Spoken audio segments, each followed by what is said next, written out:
Excellent.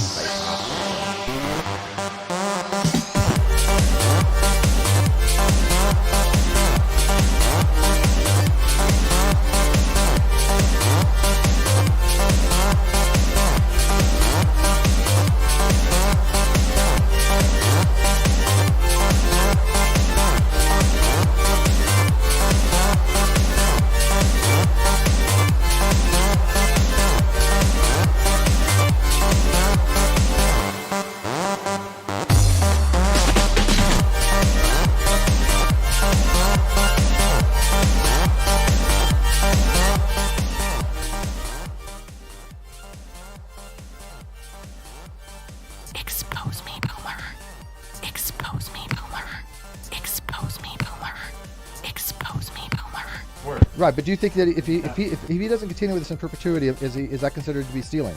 Because I consider it stealing. I would consider. Yeah, me too. Yeah, I would be going to a lawyer tomorrow if I were you. Well, no, I can't sue him because I mean it's a handshake. But I mean. Going to a lawyer tomorrow if I were you. Well, no, I can't sue him because I mean it's a handshake. I would be going to a lawyer tomorrow if I were you. Well, no, I can't sue him because I mean it's a handshake. I would be going to a lawyer tomorrow if I were you. Well, no, I can't sue him because I mean it's a handshake. I would be going to a lawyer tomorrow if I were you. Well, no, I can't sue him because I mean it's a handshake. But I mean I trusted him. This was an honor agreement. That we built this channel up, and I'm going to give him some time to think about it because I know he's going through stuff. But I'm not going to let him gut me out of 50% of perpetuity on this channel. I'm going to make it very much perpetuity, baby. Oh, that was a good one, Bizzy. I liked it. Gee, I liked it.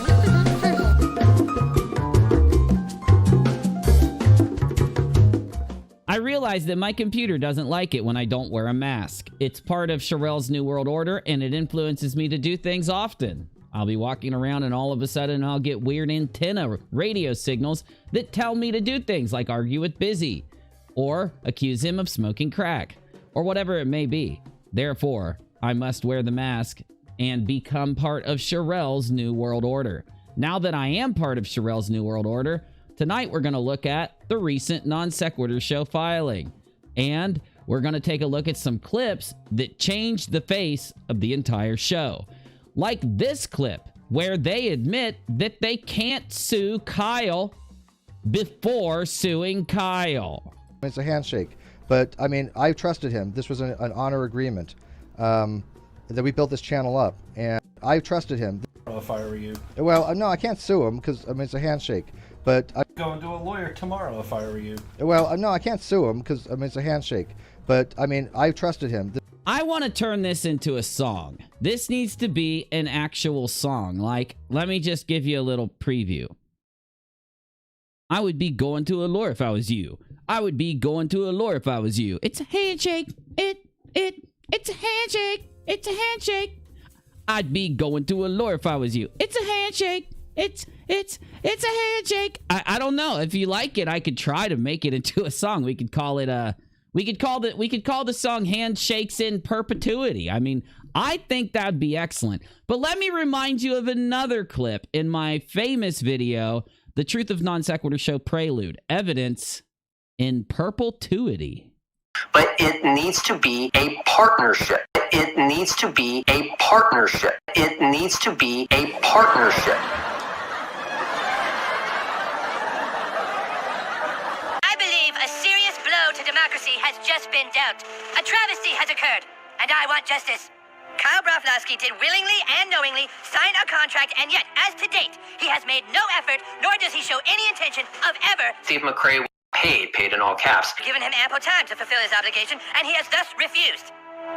I stand before you, Your Honor. I've provided witnesses, collected testimonials, and still... Steve McCray paid in all caps. I want what I'm entitled to. Come on, really? I mean, aren't there more important things going on right now? From what I've been presented and the evidence put forth, the court has no choice but to order you to place Steve McCray got paid in all caps. in your mouth and draw upon it succulently for no less than 30 seconds. Yes! Next case. Thank you, Your Honor. This isn't a victory for me. This is a victory for the justice system. And Steve McCray got paid in all caps. Steve the always right. Red the rhetoric. Rockets and Steve the always right. That's what red the rhetoric is.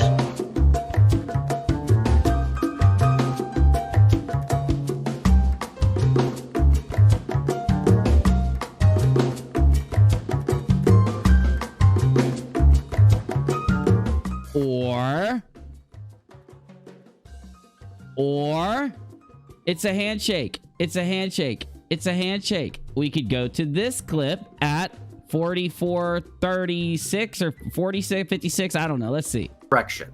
In my opinion, it's been exactly what it has been. Talking about multitude of topics with multitude of people. Soy, wait, soy. sorry. God bless America. I can't cure that. Soy milkshake. At different times, at different places. Now there's an actual event that's supposed to be featuring everything happening on the Non Sequitur Show. It goes in every direction. Soy milkshake.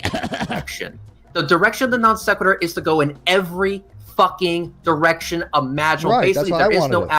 Oh, the virtue signaling is so bad that I just cringed my pants 4 times over. Combining the soy of soy rhetoric with the virtue signaling of soy rhetoric, I don't know how I'm suffering through this clip. Let's skip ahead 20 seconds. Appreciate that. I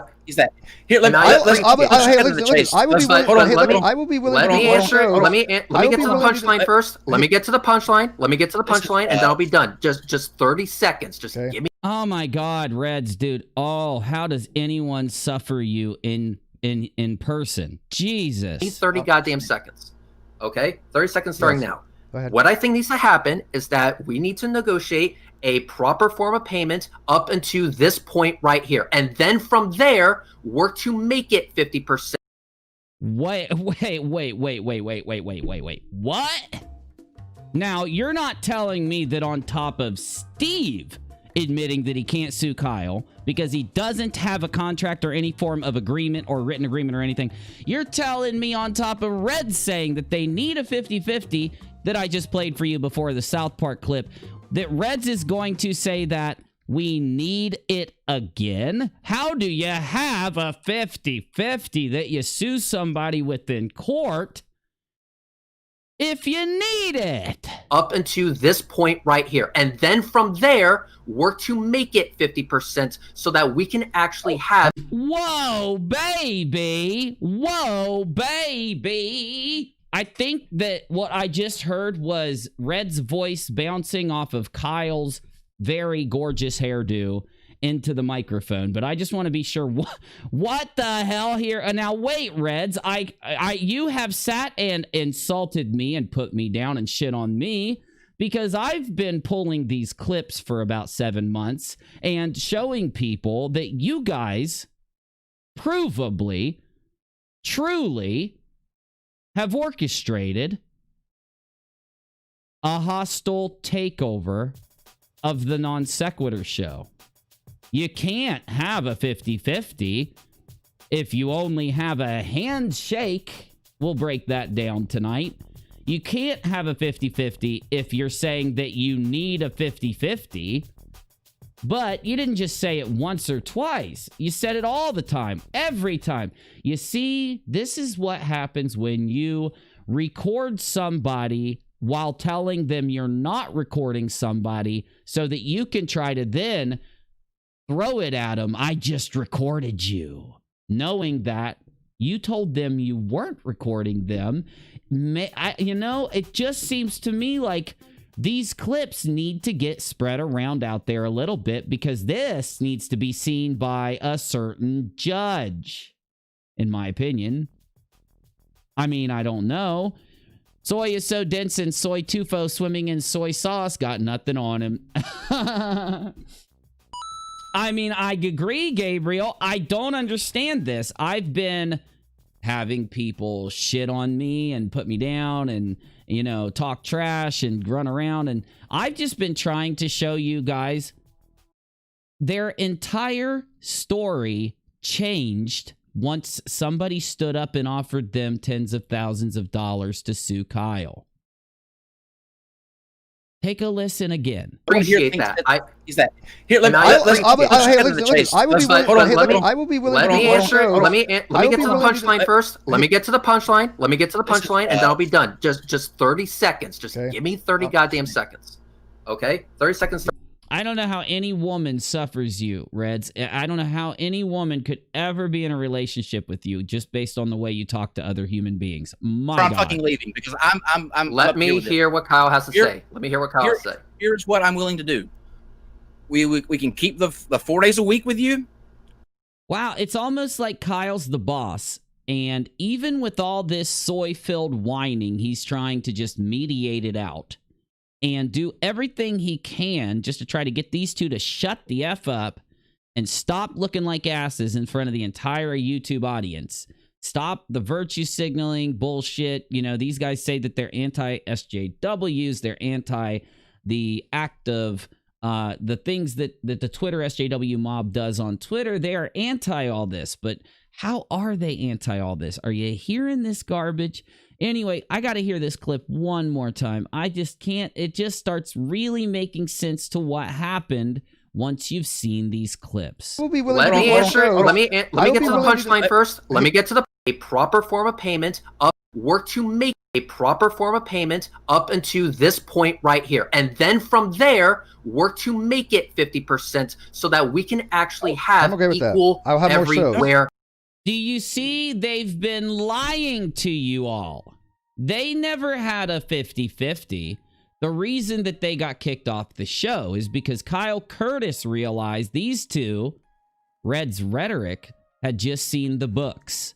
He just saw how much money that a couple of the shows or a few of the shows had made on Non Seq.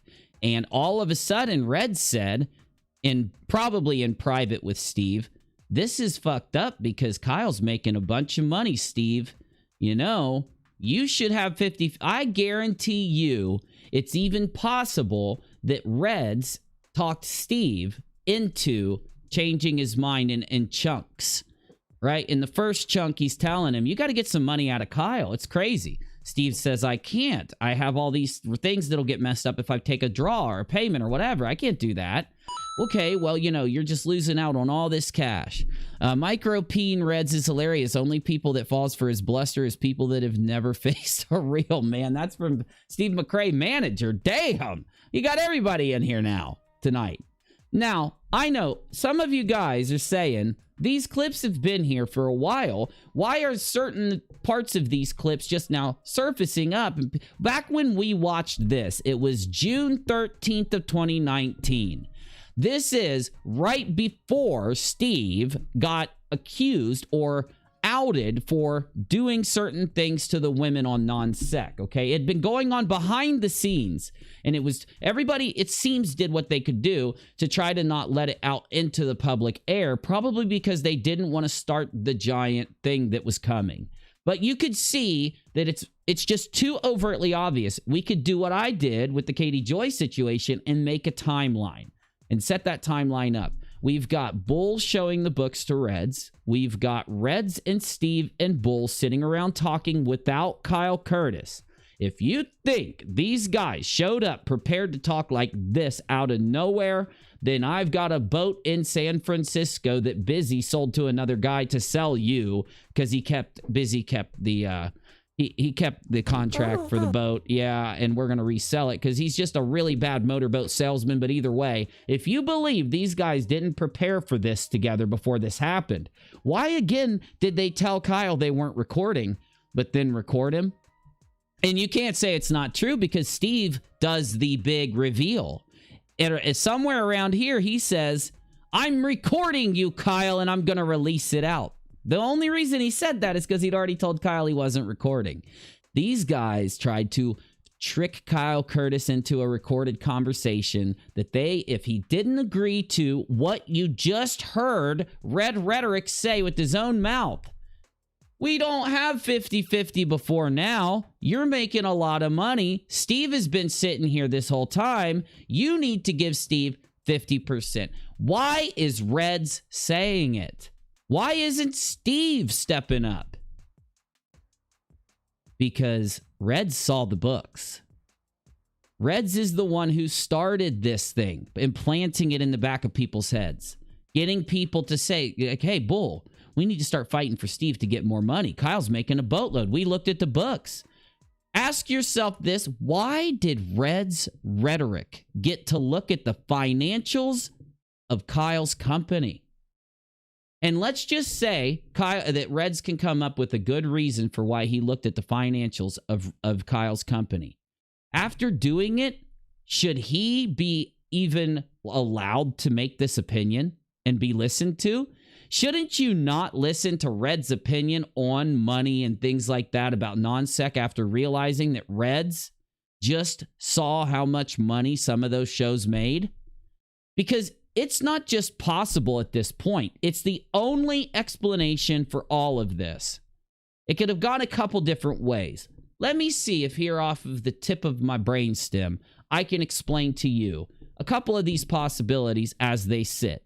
And then you can ponder them and you can shoot them at me later. And maybe we can work together and get a logical breakdown of what really happened.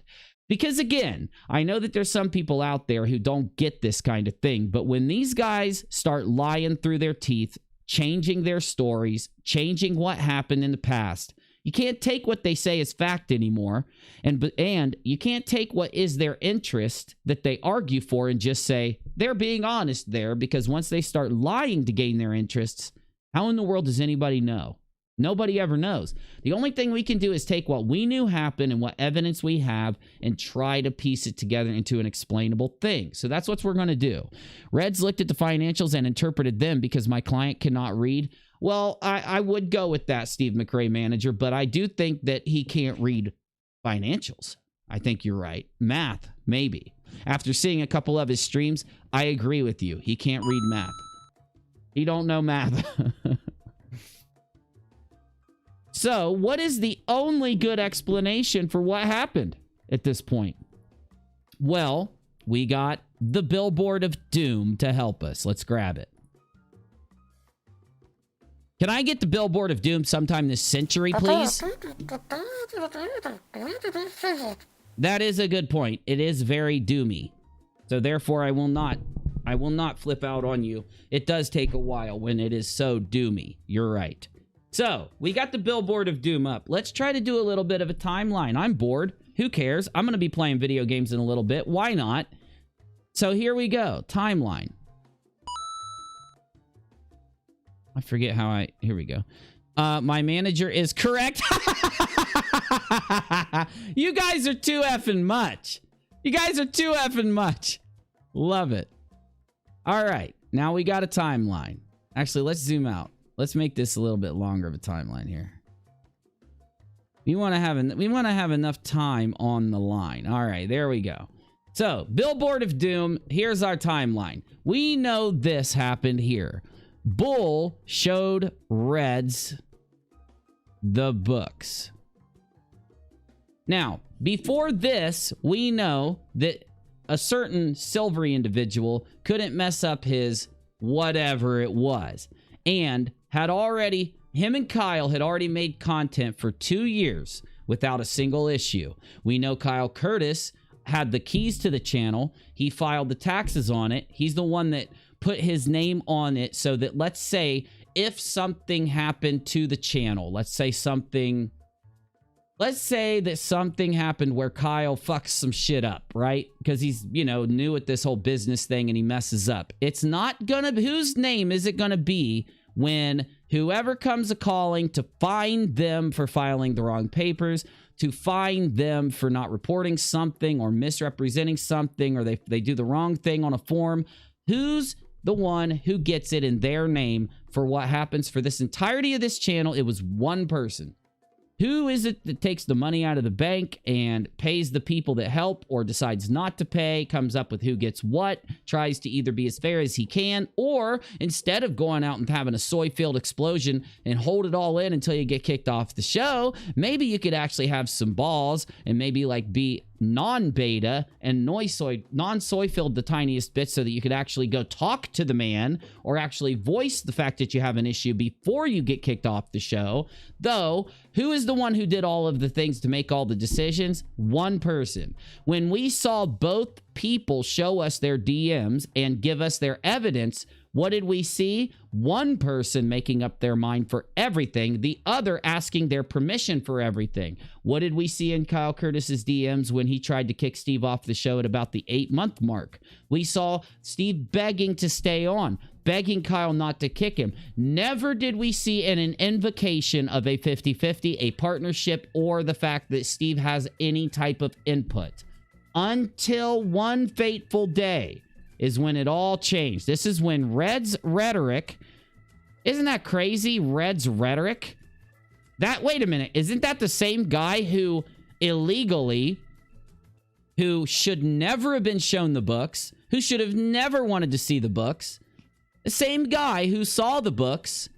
Red's rhetoric is the one that stood up and started screaming and talked Steve into meeting with Kyle. He represented Steve. He was Steve's representation. Are you going to tell me that the way that Reds acts, where everything that Steve is wrong on, he jumps up and makes every excuse in the book and does everything in his power to agree? Maybe, like I've been saying for a while, it's based on the financials that are in the background, right? You know, if Reds and Steve decided to do a hostile takeover of the GDC and then it also fits a pattern of behavior. All of us know, thanks to ProLib's new series where he interviews the people of the GDC, all of us know, thanks to the brass tacks document and the recorded live streams that are there, that Steve McCray monetized someone else's community. Yes, that community was ran by a group of people, so he actually stole this community from a group, but he monetized it solely as himself, and that's why Drag and Brody and the others got kicked out. You get me there? Who was it that was with Steve when he stole the GDC? Holy shit, you've got to be... The coincidences stacking up are of a flat earth magnitude because it was Red's rhetoric. So it's almost a pattern of behavior at this point. If Reds sees the potential to make money, then he's going to talk Steve into doing it. He's going to get Steve convinced into doing it, or at least help him into doing it. And that is just an honest and true pattern of behavior and breakdown. Now, we got our timeline up here. We got Reds looking at the books, and we got about a week that goes by. And this is why I hope to get Kyle in here sometime. You know, I wonder what happened in between here. Expose me, Boomer. Oh, baby. I just heard an expose me boomer come through the, I just heard a big old expose me boomers. Hold up.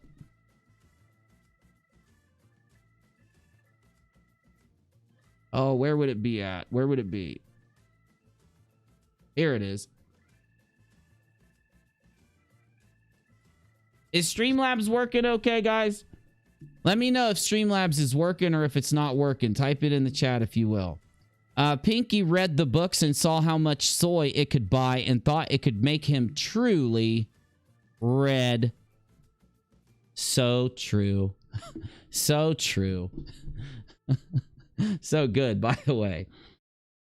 You know, I think, here's my theory.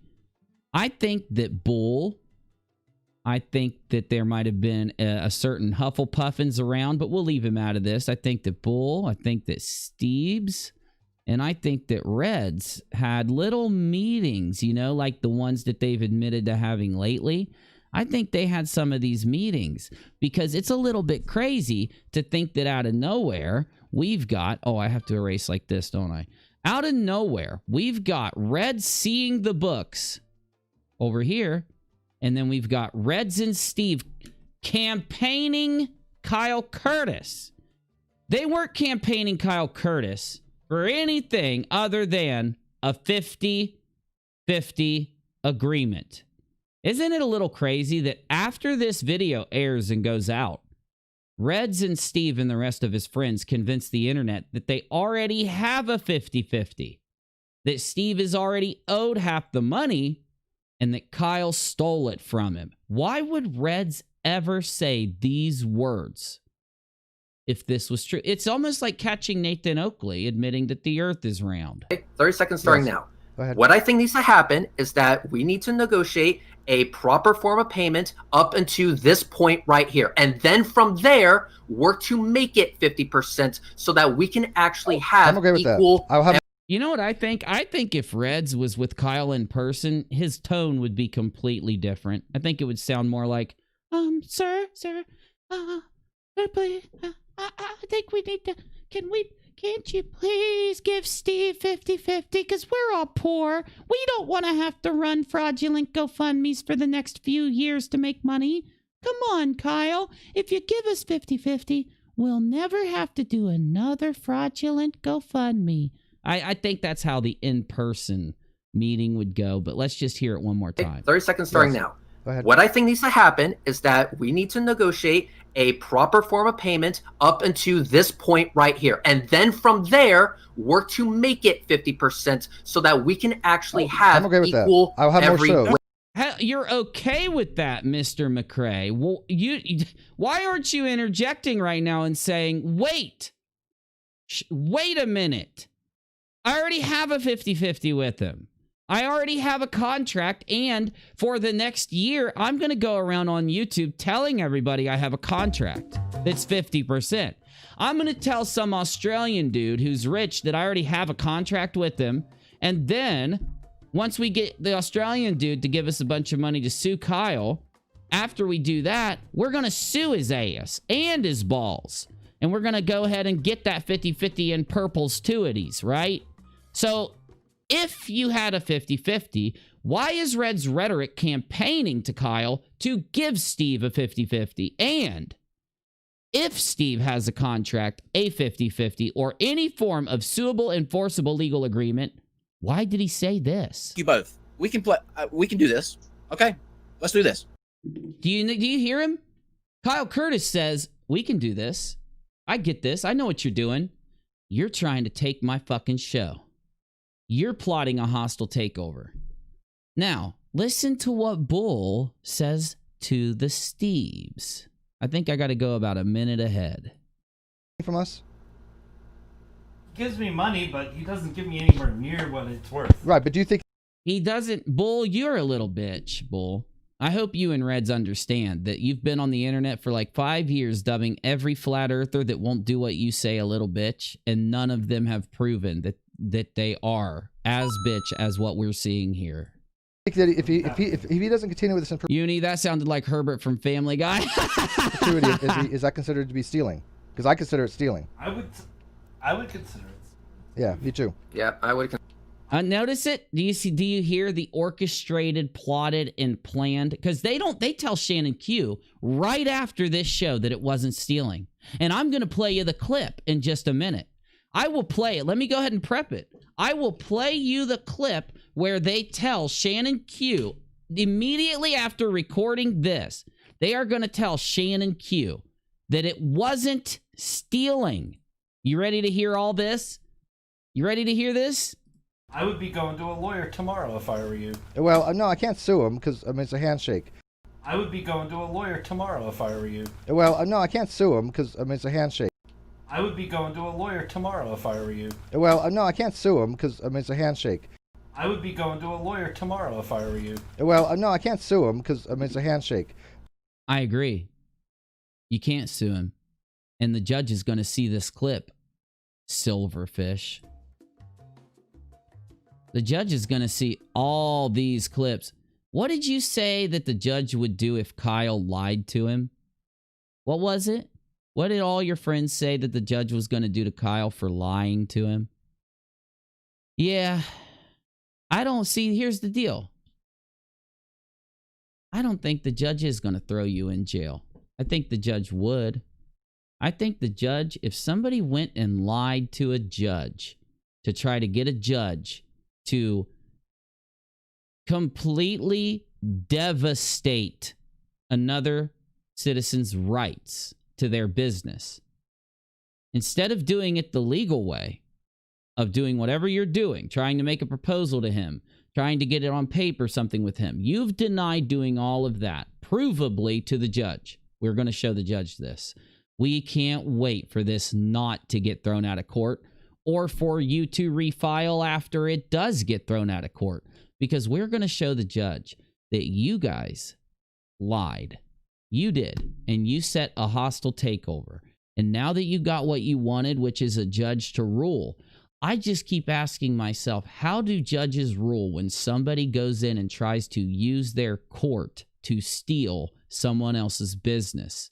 By lying to a judge in a sworn affidavit after threatening and harassing a person into isolation and convincing themselves that they have this person in enough fear to not come back and not represent, and then making sure you don't serve the correct address because you don't want him to show up to defend himself. Your attempt is to get a default judgment and then to present a default judgment to everybody as if it is some kind of win or some kind of judgment.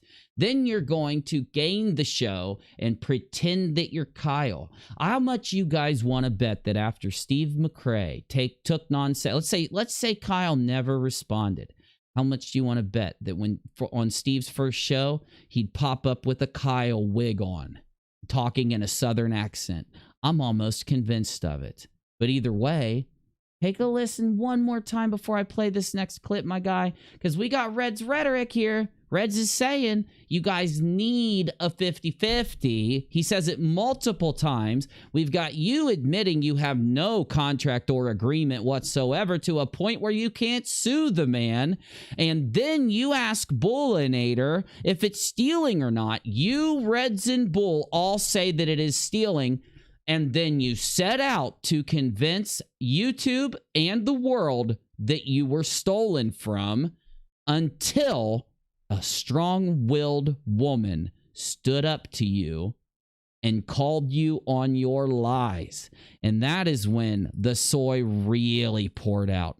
Oh, that is when the pain and soy-fering really showed through, because this strong-willed woman was willing to stand up to you and Reds.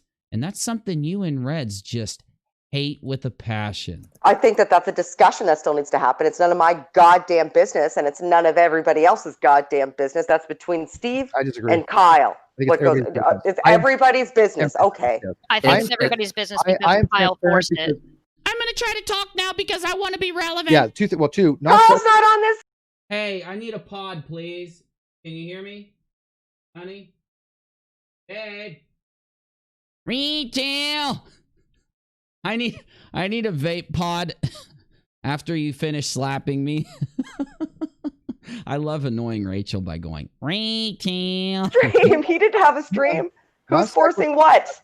Non Sequitur is everybody's channel. The one reason it is, you got to convince everybody of that, don't you? You just admitted that it's not everybody's channel. You just admitted that it's Kyle Curtis's channel. Red's Rhetoric just admitted that it was Kyle's channel. And that you guys need to finally get that old 50-50 settled too, don't you? But oh no, after you guys I love it. It is so perfect. It's so, if I had the fucking desire, I'd play the beginning of this clip so that you can see Shannon come in and tell Steve, if you don't stop lying and saying that Kyle stole from you, I'm going to tell everybody what you've been doing. And Steve shuts up and zips his lips real fast until Reds pops in and tries to convince everybody that Kyle's stealing again. And then Shannon drops the mother load. And by the way, in case it's not been said enough in the past, Shannon Q solidifies herself as a superhero for the rest of eternity. But take a listen. It got popular is because and Kyle wanted to relate to a lot of people. I consider them. Yeah, you want to relate to a lot of women after you propositioned them. Family. I consider the live chat family. I consider the Patreons family. You consider the women that you propositioned family. Wait, you probably did, you sicko. These are people that are my friends. These are people that respect their opinion. Busy, please fix the teleprompter. These jokes are too edgy and too funny. Stop it. Talk to them, right? We have a huge following that like both when I'm on and Kyle on, sometimes it's Kyle, sometimes me. You can't please everybody, right? Okay, but we build it to be that way, Shannon. Do you hear the body language here? Do you hear the lie and the body language here? Because if you don't hear it, you need to go to UNIRock School for Body Language.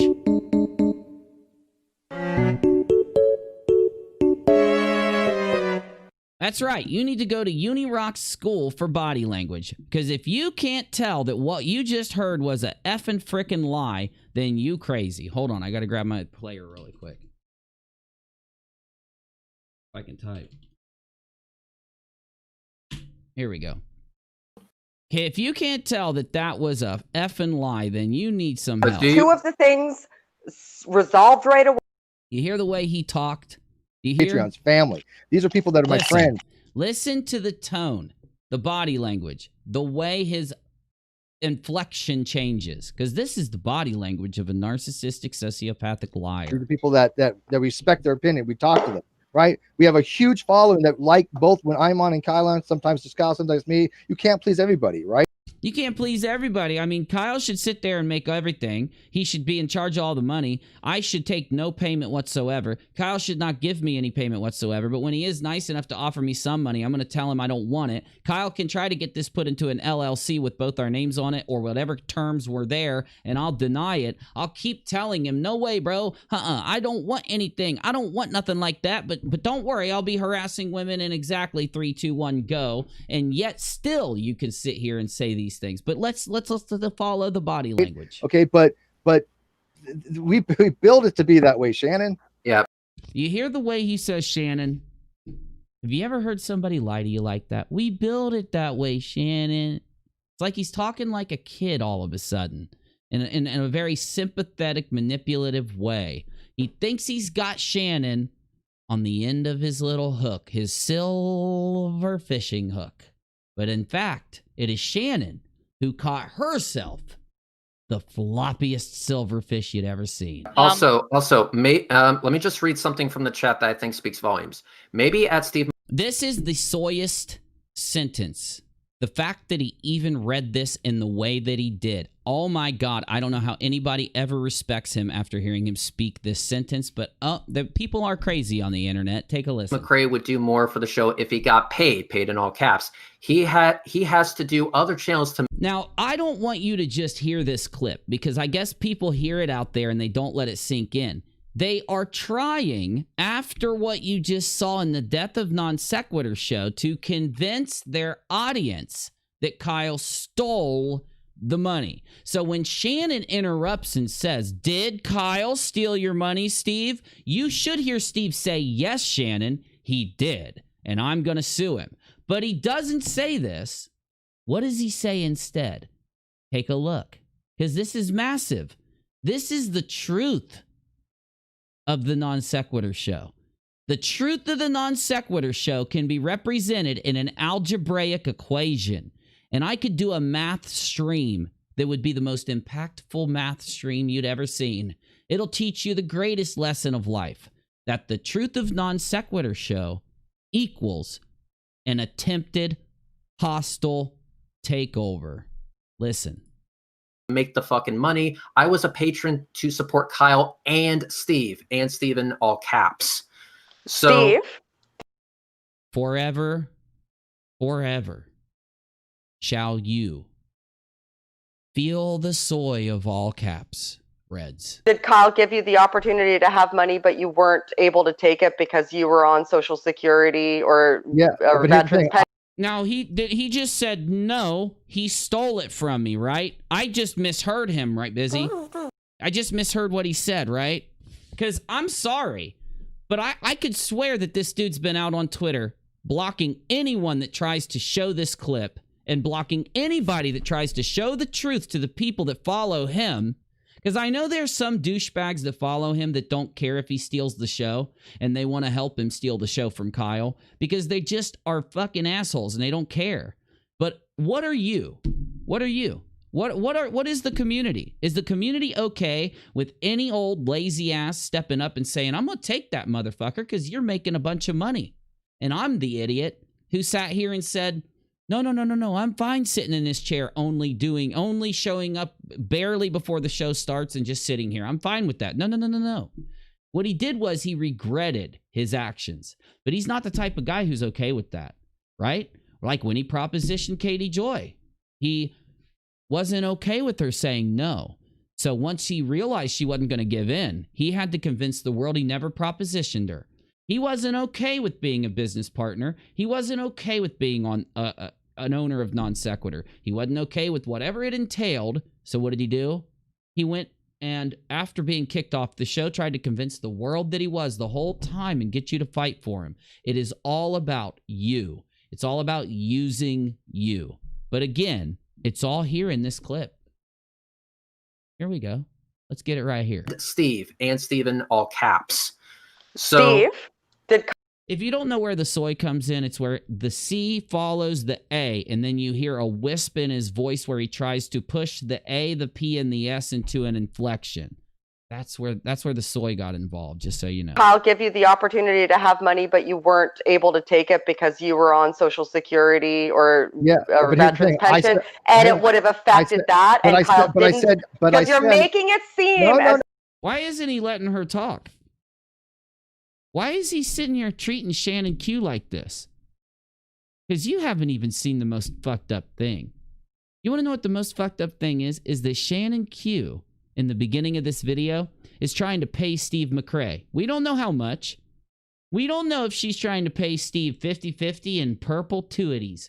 Or we don't know if she's trying to give Steve a little bit of money for every show that he was on, based on the amount of money that show made after paying Kyle and after paying the expenses and all the other stuff, which would make sense. And actually, you know, someone else said something to me the other day. They said that if there really was a 50-50, they would have had long, deep conversations about who's going to pay what, who's going to be responsible for what, who has to do what. That's the conversations you have when you have a 50-50. The reason why Kyle Curtis did 99.9% of everything, not 95 like they want to try to trick you into believing, is because Kyle had to, or the show wouldn't have functioned. And the proof of that pudding is in what he's done since all this happened. Though, I know I keep interrupting you. Take a listen. So Kyle withheld money from you. No, let me make this very clear. I asked, Kyle said he would talk to me how it could be distributed. I asked him, okay, that's fine. Let's talk about how you're going to get it to me. He has never once told me how he's going to get it to me. He's never offered to have a discussion of how he's going to get it to me. I said, Kyle, that's fine. Let's figure out how you're going to get it to me. I thought he was going to bring it to me in October when we have this meeting in October. He can bring cash to me. Now remember, his response to me sharing this clip has nothing to do with how they tried to frame Kyle Curtis as a thief. It has nothing to do with how Red's rhetoric said that they need a 50-50. It has nothing to do with Steve saying that he can't sue Kyle or anything else. When we share any of these clips, all we see him do is flip out for a minute, insult all of us, and then go on some other attack tirade on someone else.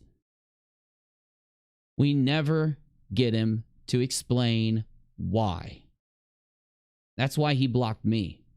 The real reason why he blocked me is not because I criticized him for slamming Katie Joy Paulson's son for like 20 hours straight on Twitter for an entire day. That is what I criticized him for. But the reason he blocked me is because he knew, after I had seen that and I saw what he really was, that it would only be a matter of time before I found this. Why did he know that? Because it was right out in the open. All I ever had to do was put 30 seconds worth of work into clicking the old videos and actually watch them. And I get to see it all in my face. And the problem with him is nobody thinks that someone is so petty that they would ever try to sue somebody for a effing YouTube channel when they could just make a new one and just start doing their thing. But there is somebody that petty. Encyclopedia perjury, an impeachable ethical act a boomer takes to fulfill his ego despite further legal action. Okay, but he has never asked me about how he says, I've told him, he said, how do you want it? I said, well, let's discuss it. I said, fine, we'll have a discussion on it. That discussion never happened. You know, I don't know who allows themselves to be talked to like this. I don't know who. I don't understand how he can even talk to Shannon. How does he let himself talk to Shannon like this? I don't have anything to say. Apparently my donos annoy people. I like to annoy people. Broke back. Well, I love that you are here, and I love what you say. I hope you don't mean anyone here gets annoyed by what you say, because we love what you say, August. Thank you. I appreciate you very much. And by the way, in order for that discussion to happen, listen, here he comes. Here he fucking comes. His sole job is to deflect and protect him. His sole job is to be there, to change the subject, to deflect and protect him. But this isn't even, because I don't even think anybody, I don't think any of Steve's sycophants have watched this. An Important Hangout, sorry about this, is the name of it.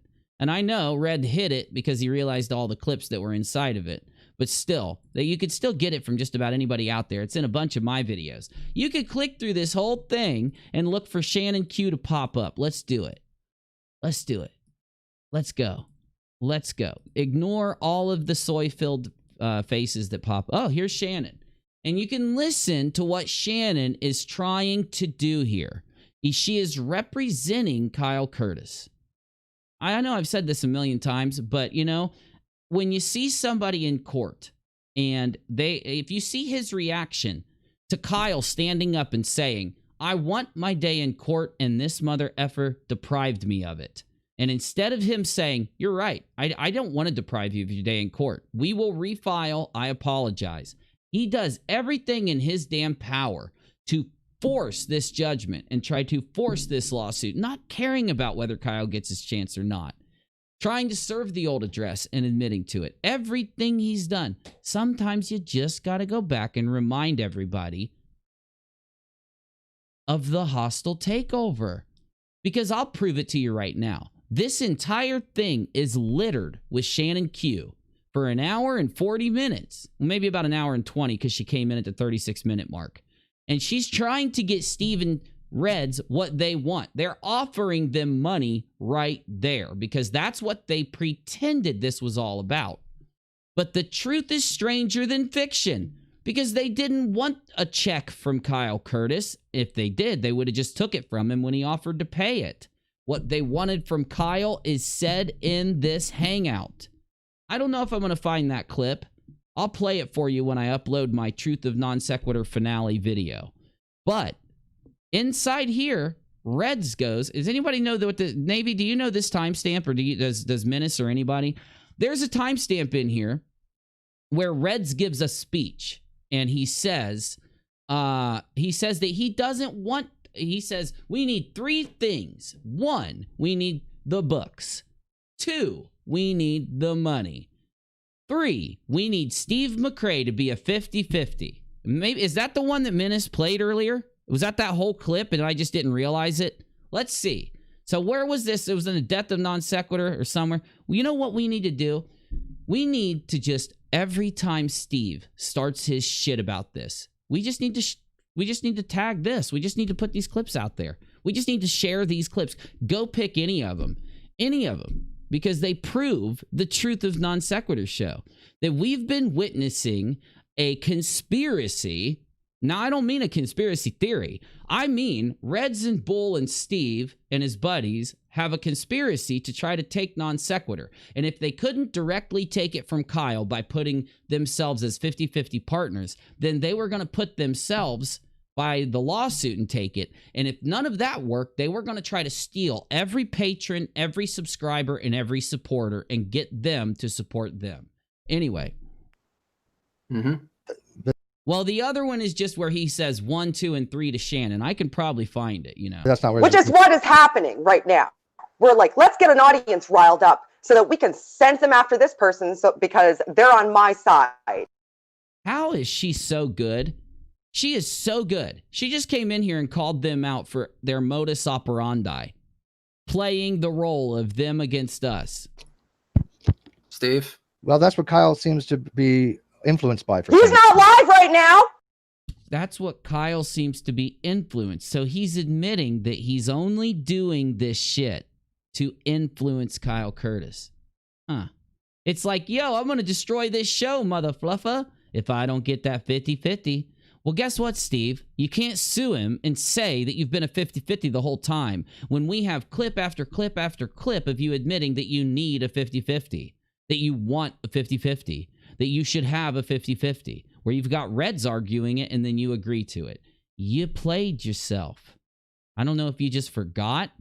I don't know what happened. I don't know if you lost your mind. I don't know if Reds rhetoric just got in your ear so much you just gave up and said, fine, Reds, I'll do whatever you tell me to. I don't know. But I do know. I don't know how you ever expect for the internet not to remember that you did a hostile takeover on someone's channel because you got kicked off for your own actions. I don't know how you expect anyone to forget this. He could have been here. No, but he's not. Okay. Hang on. Kyle. Hey, but Shannon. God damn it. I called you Kyle.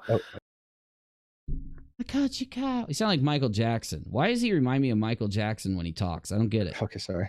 I know. I'm sorry. I'm getting confused. And we're talking about money. We're having a public conversation. You're getting confused because this woman just called you out again.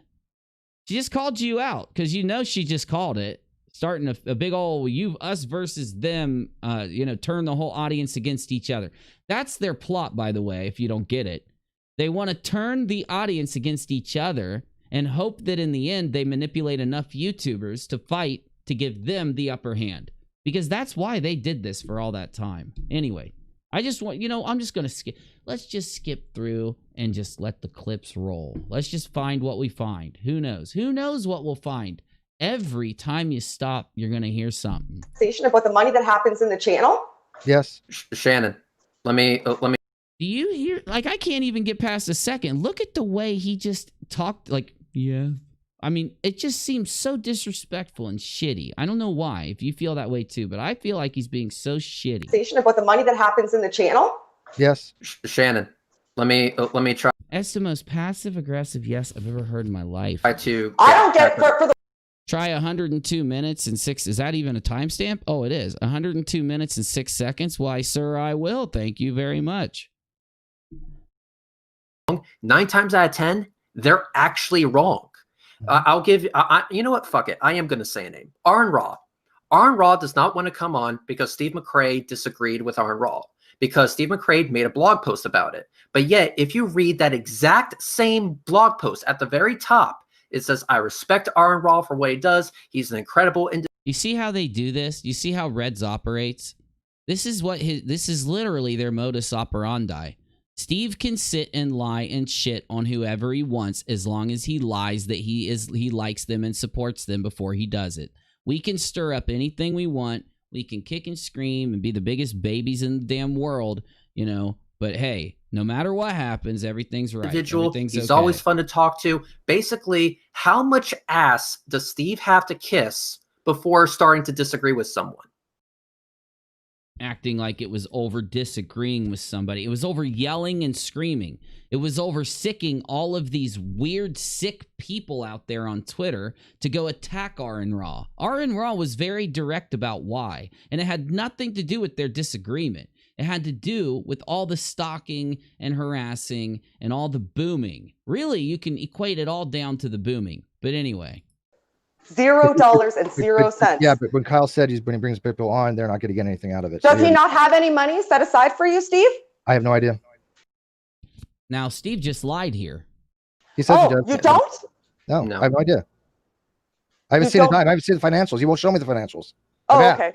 Because if he sends you money right now, will that solve this problem? No. He didn't want money. He didn't want money. He admits. Now remember. Okay, I know. It's hard for people to remember. Okay. So I want to make sure they don't have a contract and they don't have an agreement. I've already proven it 6 times up to now, but let's hear it again let's just hear it again. Because I consider for just it a second. I would consider it. Yeah, me too. Yeah, I would. I would be going to a lawyer tomorrow if I were you. Well, no, I can't sue him because it's a handshake.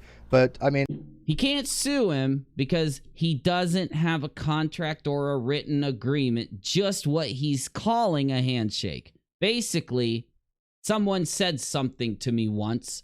It means that I'm this now. Okay? So that's an admission. He can lie all he wants now. We've got his words on point here. Got me? Because we agreed that... because I just had a conversation with you and he said that he said he's been holding on to that money. And I know the reason he's been holding on to that money. And I'm not going to release that reason publicly because it would affect you, Steve. Wow. Oh, damn. So she calls them out on trying to make it sound like Kyle's stealing money. No, the reason why is because I have medical and And then now he's trying to is this the same thing that is said later? Is this the same thing that's said later? You make up your mind. To get a lump sum would... Yes, my honor. I did kill him, but I respected him. That's the super chat of the night right there, Gabriel. That's it. Change that, which is fine. Okay, I know the reasons. I've expressed it. I've said this many times. That's it right there. Yes, your honor. I killed the man, but I respected him. Well, go ahead. Get out of here, big guy. That's Red's logic for you. On air. But we can act however we want as long as we narcissistically lie and manipulate right before. Because honestly, the only reason why these guys start their shit out, we respect Aaron Raw and love him, but blah, blah, blah, blah, blah, is because Aaron Raw owned you on your opinion. Your opinion's stupid. Your opinion is, I'm going to semantically argue about atheism and about agnosticism, and I'm going to apply a broad definition when we should be okay with a general one in the context of the conversation. But then I'm going to do the opposite, and I'm going to flip-flop it when I need to so that I can make this stupid argument.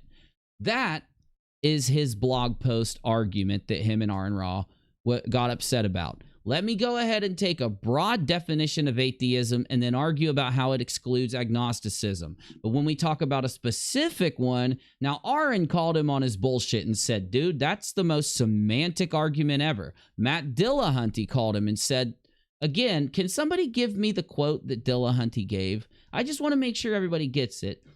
But the main reason why we're looking at this now, because it's getting late, and I'm going to have to get off here because I'm going to be making videos tomorrow. So I need to wrap this down.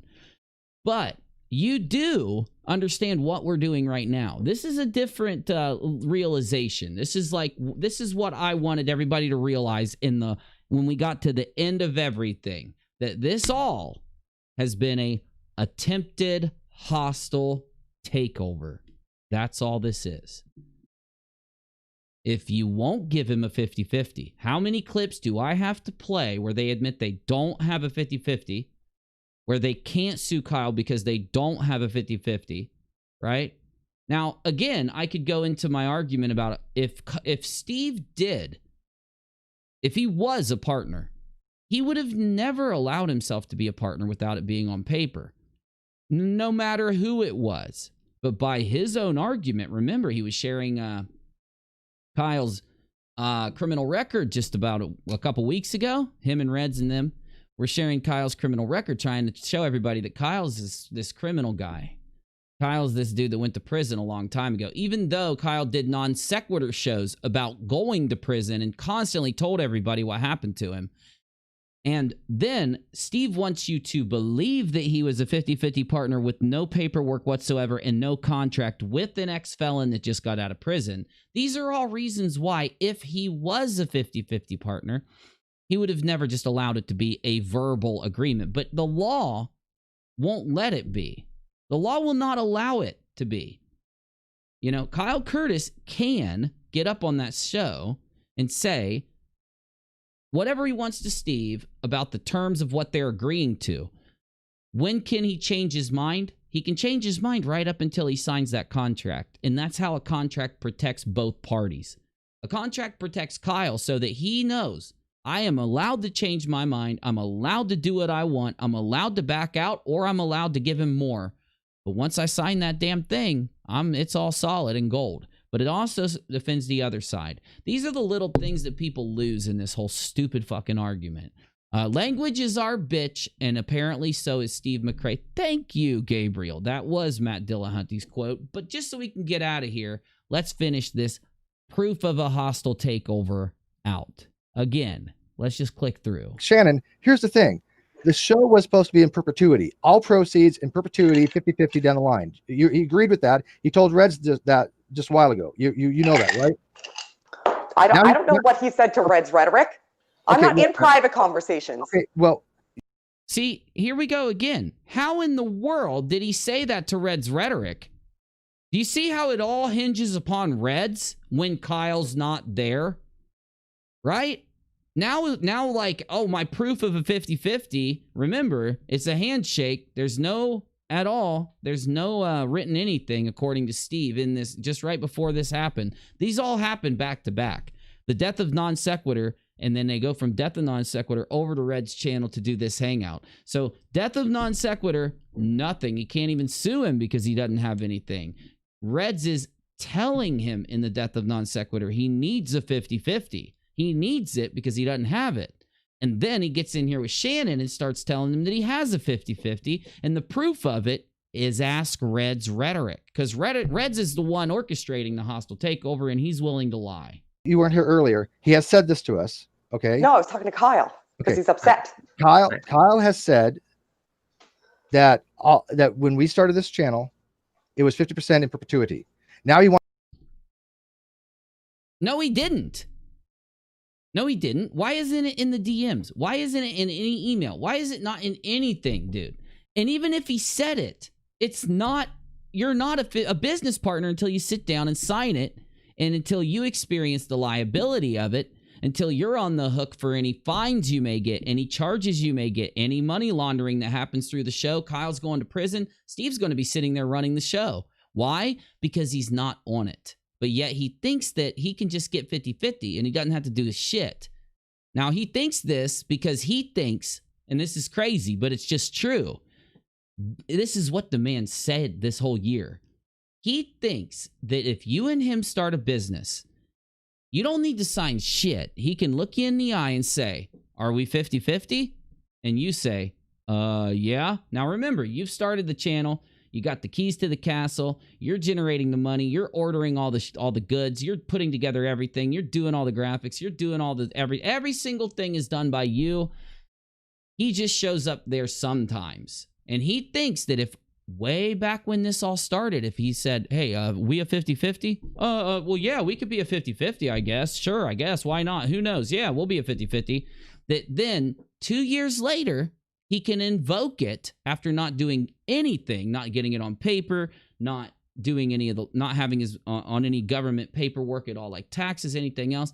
And he can just invoke that. And if he argues it hard enough and changes everybody's mind enough, now it's okay because Kyle's the bad guy. That's what he said here. I find it preposterous that skeptical people would be okay thinking this, but they do, because I did. In the beginning, the only reason I thought it, though, was when I found out there wasn't a contract is when I stopped supporting his ass. But the point is, he still tries to tell people there's a contract, so then again, maybe that's why some are still staying there. Maybe there's a couple people that still support him because they have no clue. He wants to take me off that. He doesn't want me to have the proceeds in perpetuity. What he wants me to have is only for like 4 days a week that he's relegating me down to. That's not. This doesn't even make sense, my guy. This doesn't even make sense. So you're saying that you guys have a 50-50, but you're just fine allowing him to relegate you to 4 days. After Kyle just said you need a fit. None of this adds up. It just doesn't even add up, bro. It's like, it's silly. That's not how it works. He wants to take all the Teespring. He wants to take all the Patreon. He wants to take everything else but the 4 days that I. Yeah. And then again, Beth, why would he do that? Why would he give, like, Steve is a guy who came in after Kyle had already interviewed 4 people. He interviewed Steve as number 5. He interviewed some other guy. Then Steve started to come and do the show with him.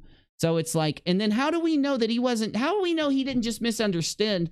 Like, all of the, like, Steve could be sitting here saying this, and because he doesn't try to negotiate things down and then actually act on the things that he's discussed and actually do half the work and show it or anything, how do we know that Kyle was like, maybe Kyle was talking to him about the podcast, you know? Maybe Kyle was talking to him about the damn podcast. Who knows what Kyle was talking about? That's the point here.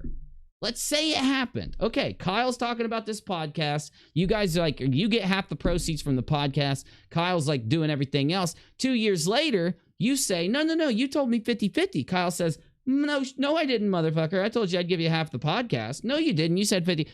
Let's go check that contract. Do you see why it happens? Do you see why you need it? You know what I'm saying? I just can't imagine that an adult who has taken philosophy and went to school, even if it was a nuke school, now the nuke schools are actually better than just regular schools, but still, I can't believe that some adult went to school or did anything like that and just doesn't know that you have to get a contract if you're going to be a 50-50 business owner with somebody.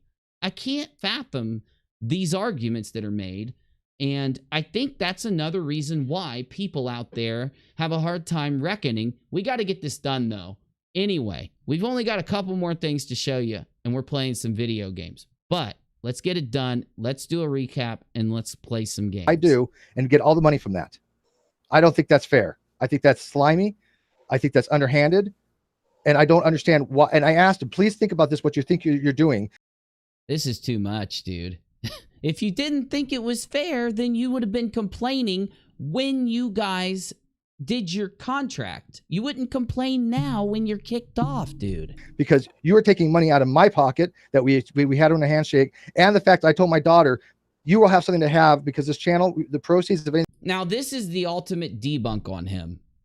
When it's just on you, maybe you're so dumb that you don't get a contract. You don't sign a contract. Now, Kyle was willing, by the way, to put everything on a contract. It's just that he never said 50-50. But he's willing to put what's there on a contract and actually get it down on paper and make it fair. Kyle was willing to be fair about everything that happened on Non Seq. But you're telling me you're factoring in an inheritance into this, and you were okay saying, I trust you, felon. I trust you, guy who I'm going to rail on Twitter 2 years later for having gone to prison a long time ago. I trust you. I'll put my daughter's fortune in your hands. Just make sure you take a shower and wash your hands after leaving the prison. I can't do it. After the way he just acted towards Kyle about prison a week or two ago, talking about how nobody should trust Kyle, Uni shouldn't trust him. Kyle went to prison a long time ago. Now it's just, yeah, but that's okay, because back on Non Seq, you were like, bro, I know you just got out, but here's my daughter's inheritance check. This makes me think they didn't. Not just the clips where Reds admits they don't have a 50-50. Not just the clip that I just played of Steve admitting that they don't have a contract. Back then, but on top of that, the fact that you don't give someone your daughter's inheritance. You just don't do it. Anyway, Kyle owes 50% of his broken headphones and greasy hair in perpetuity. Makes sense why Kyle never filed first. Steve never had anything to offer to NSS. After me, go to you. And I have my daughter and my daughter's mom has Kyle's information of how to get that money. That's not how it works, dude. So you're telling me that you go sit on a YouTube channel and you threaten Kyle, dude, I've given your information to my daughter and my insane ex-wife. And if you don't pay them when they come knocking, then you're going to be sorry. It's like, dude, why not just get the contract? It was free. It was easy. You sign a paper because you weren't okay with the terms. You weren't okay with it being on paper that you weren't a 50-50. You weren't okay with, you wanted to force a 50-50 on Kyle. I bet I can't, I wonder how many times they tried to work up the courage of talking to Kyle, Reds and Steve, over that time on Non Seq. Because there had to have been so many times where these two sat there and said, we need to go to Kyle and talk him into letting you be a 50-50, Steve. The channel might blow up. Hey, that was a really big show last night. You got to go talk to him. Did you get that 50-50 yet, Steve?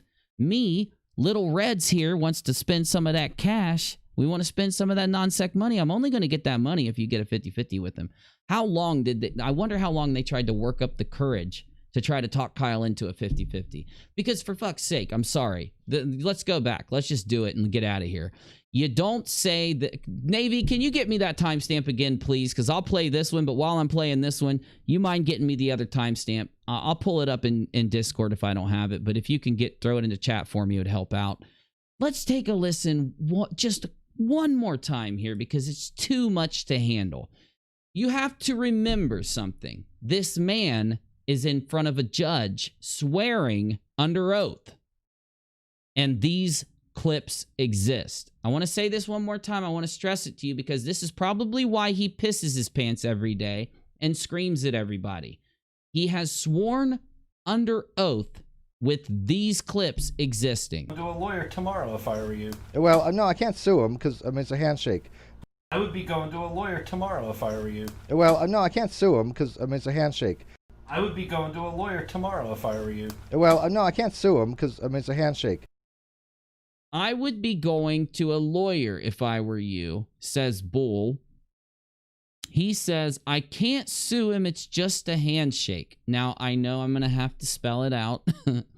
This is for anyone that wants to say there is a contract or there was a contract or it's a written agreement or it's something.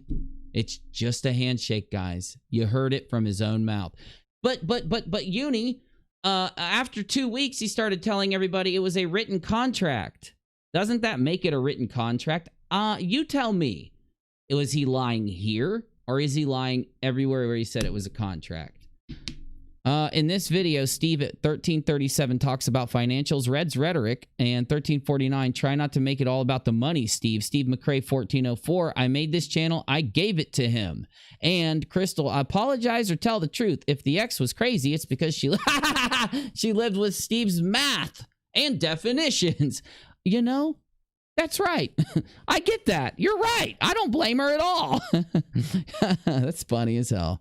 That's a good one, Crystal. You get brownie points. 2 hours and 22.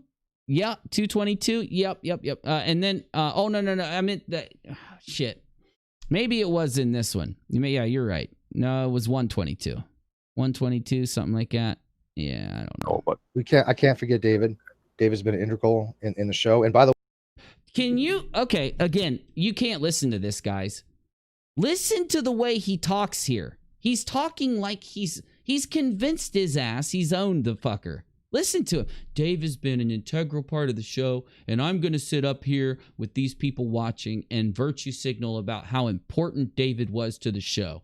Why would Kyle ever agree to a 50-50 with you? He had to know you were like this, dude.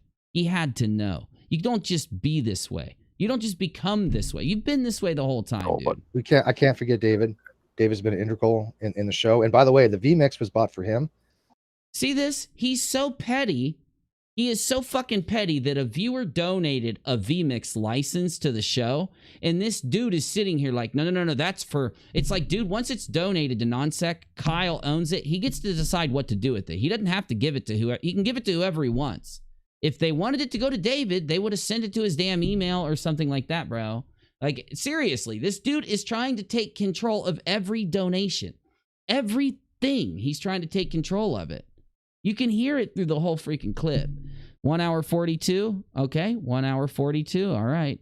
06. Hang on. Let me get something else, Steve. Steve is asking for 3 things, actually. One. Oh my God, Conrad. I fucking love you, dude. There it is. Here's the clip I've been talking about. What does he want, Reds? Does he want to get the books and get paid and get the F out? Or is he wanting a hostile takeover? What is this dude wanting? Because I've already played the clip admitting that you don't even have a 50-50 with Kyle. So that means you and Steve do not get to sit here and say that you own half of anything. This is something you've invented. This is something you created. It is something you're trying to force and convince people. Now, I hate to do this to those out there that can't logically render what this is, but when you've got Kyle and no contract, no 50-50, no agreement, no nothing with Steve, and you've got a bunch of leeches sitting around him trying to worm every dime they can out of Kyle over Non Seq getting a little attention. And then all of a sudden, after admitting that they don't have a 50-50 and all these other things I've played, you got to hear what he says here, because he's going to tell you what they want. They were trying to make it about Steve getting paid so that they could dupe Kyle to come talk. But when they got there, they tried to make it about being half owners of the channel. And that's why this all happened. That's why it all came together. Real quick. After the lawsuit, Kyle, after the lawsuit, where's my money? Oh, yeah, you got money for the fake broken headphones. Get it, Stewie, on Brian. 1, he wants a transcript of the financials from everywhere. Yes. I get that. 2, he is going to be wanting a payout, most definitely. And 3, he's wanting this relationship with him being a core part of the non sequitur to continue on into the future. Now, wait a minute. Now hold the front door, Reds. He wants this relationship of being a core part of Non Sequitur to continue into the future. You see, it's not about the money. We have proven to you with Steve's own words, Steve's admission, that he could have got the money at any time. We have proven to you that Red's rhetoric is campaigning for a 50-50. We've proven that. That's the clip I want, Navy. Grab me that clip. The one that Menace gave you. We have proven that also. So what in the hell could they want? Why in the world wouldn't any of this come out beforehand? Why is it coming out now? If they waited, if they chose, if they didn't get those things, why is it all coming now to this head? Because of number 3. Number 1 and number 2 are the virtue signal. Number 1 and number 2 are the give me your pity, give me your sympathy, act on my behalf reasons. Number 1 and number 2 are the thing they know will affect the audience that have to be there so that number 3 will even be considered. You got to convince him that he stole the money. Then you just slide the 50-50 in there. But again, that 50-50 can't exist when Red's Rhetoric just said that he needs it. Those 3 things need to happen. And here's the thing. Without Steve getting a sign-off on some sort of agreement in relation to those 3 things, Non Sequitur actually can't go on because Steve McCray... Did you hear him? Reds is saying he needs Kyle to sign a 50-50. He's not even denying it. He's so desperate to try to make this happen. He's telling Shannon Kyle needs to sign a 50-50. Kyle does not have to sign a 50-50 with Steve McCray. They never ever asked for this before now. This was never a point of contention before this. Why does Kyle have to sign a 50-50 with Steve McCray? Steve just got kicked off the show. You get me? This was a hostile takeover. Pure and simple.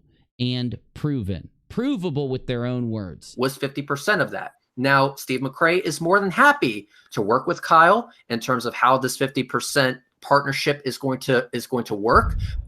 Is going to work? You said you had a 50-50 partnership the entire time, Red's Rhetoric.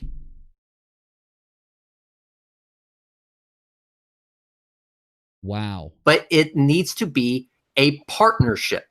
If Kyle wants 50% part sequitur, actually can't go on because Steve McCray was 50% of that. Now, Steve McCray is more than happy to work with Kyle in terms of how this 50% partnership is going to work, but it needs to be.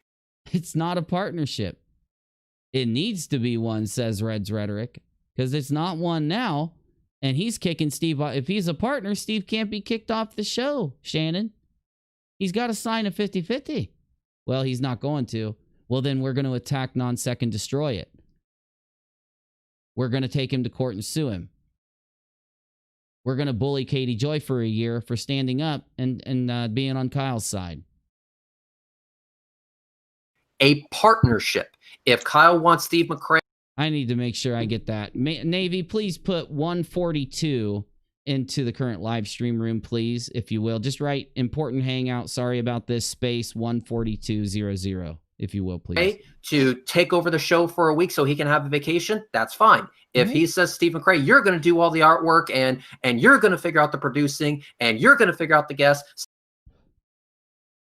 You see him sitting there? You see him right here? See that look on his face? See it? See it all coming together? Steve has said, bring on that challenge. He loves it. Bring it on. It's been there for 2 fucking years. You're too late, dude.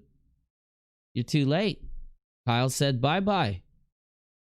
This is why I can't believe it's crazy to go back and listen to this. He's admitting they don't have a partnership. Red's fucking Rhetoric. The man who says there's a partnership and will put $200 down on this court case is admitting here, back when they broke up, there is no partnership. Kyle needs it. We need that partnership, man. Hang on. Let me get something else, Steve. Steve is asking for Thank you, Navy. 3 things, actually. 1, he wants a transcript of the financials. If it's buffering for you, just click the little cog and then go to a different, because the playback's coming really good. But if go to your video player and go to the quality setting and go down to 420p or something, because it's not buffering on our side. From everywhere. Yes, I get that. 2, he is gonna be wanting a payout, most definitely. And 3, he's wanting this relationship with him being a core part of the non sequitur to continue on into the future. Those three things need to happen. And here's the thing. Without Steve getting a sign off on some sort of agreement in relation to those three things, non sequitur actually can't go on because Steve McCray was 50% of that. Now, really, he was 50% of that. He was 50% of that, was he? What was that original timestamp, Navy? I know you typed it for me, dude. I'm sorry. 42, I think. Oh, we'll find her. Where is it? Let's see. 42. Let's just listen for a minute. Everything that up until that point, but it's not going forward in perpetuity. You can perpetuity. Listen, you can spin whatever narrative that you'd like. I'm ready to deal with any kind of fallout. We got your back, Kyle. You don't got to worry. You don't got to totally worry. Fine. I've thought about this very carefully. How are you? We started with a handshake, 50-50, and you're violating that because you got some fame out of it. People, listen. Shit changes. People change. It has nothing to do with the fame. It has nothing to do with what does it deal with? It's the fact that this is now. Listen. This is now your channel that you've taken over. All this, yeah. It became that. Oh, it became that. Okay, so all the people that are going to find out about this, all the people that are going to find out about this, you taking over the channel behind my back and taking money from me. Why do you? How is that? You see, Kyle's sitting there shaking his head while Steve says this and sighing, just letting Steve run his mouth. That's all he's doing. He's not agreeing that he's taking over the channel. Steve is running with the narrative. But what is it? 44? Well, the boom out. Yeah, if I was going to play this, Steve goes into a massive breakdown.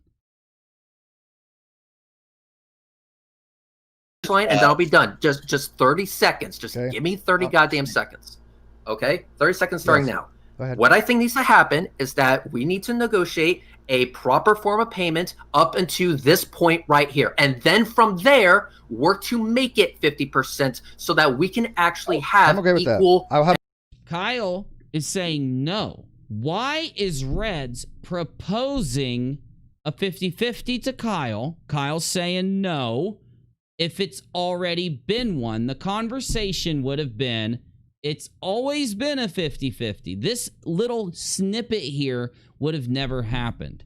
What these guys do is barrage people, right? They get into groups, and if they can't get into groups, they're going to at least get a couple people with them, and they're going to barrage people from all sides. All of them are going to say different things. That way they can lead the audience to pick whatever's said to be the reaction of this person. But when 4 people, 3 people, 5 people, or even 2 people are saying all these things to you, and you're sitting there like, fuck, shut up, dude.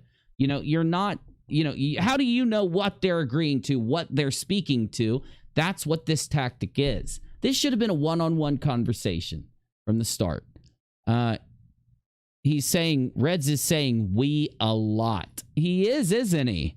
He is saying we. It's almost like he's saying we so much because he wants, oh, I don't know.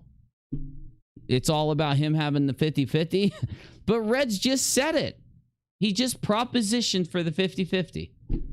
We need to get this 50-50 on. And Kyle's like, oh, hell no, dude. It's just too much. So anyone out there that wants to make some kind of fucking argument to say that Steve had a contract, Steve had something, it's debunked. It is debunked in the death of non sequitur. Anybody who wants to argue on what Kyle should pay Steve or shouldn't, it's all out the fucking window at this point. Do we know what it should be? Sure. We know that they should have had a contract if it was between the both of them, more than, I trust Kyle to pay me what I'm owed. And at that point, I don't even know how you have that without having it on paper. But in the very, very least, we should say that Steve gets paid whatever Kyle and him, whatever is fair for half of whatever the video made that he's in, right? With the expenses, and I mean every expense. I don't just mean like a blanket expense taken out.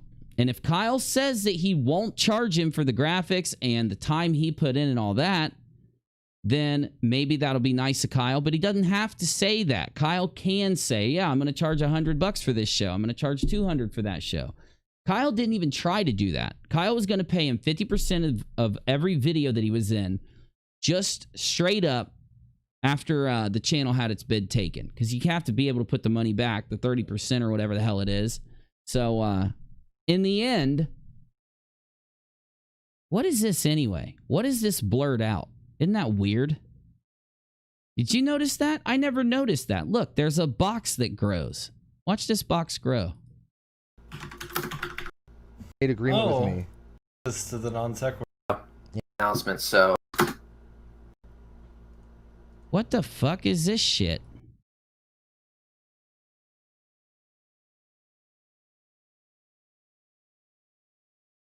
There's a good 3 minutes blurred out. Let me see what this is. Hold up. Let me blow it up. It's Steve's Twitter DMs, Steve's inbox, and Steve's Facebook is blurred out.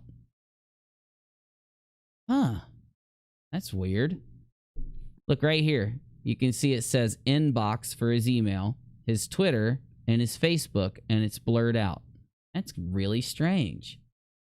That's really weird. I wonder if Red's DM'd him and said, we need to get a 50-50 signed. Because you know the narrative. It's a 50-50. All he ever did on the channel was scream at flat earthers. Oh, I know. Oh, I know.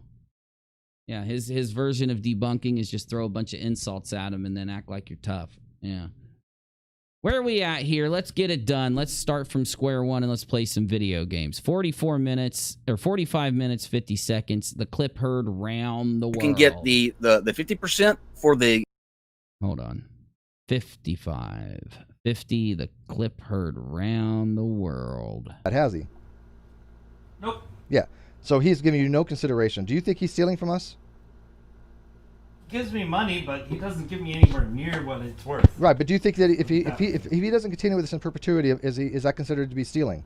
Because I consider it stealing. I would consider it. Yeah, me too. Yeah, I would. I would be going to a lawyer tomorrow if I were you. Well, no, I can't sue him because I mean it's a handshake. I would be going to a lawyer tomorrow if I were you. Well, no, I can't sue him because I mean it's a handshake. I would be going to a lawyer tomorrow if I were you. Well, no, I can't sue him because I mean it's a handshake. I would be going to a lawyer tomorrow if I were you. Well, no, I can't sue him because I mean it's a handshake.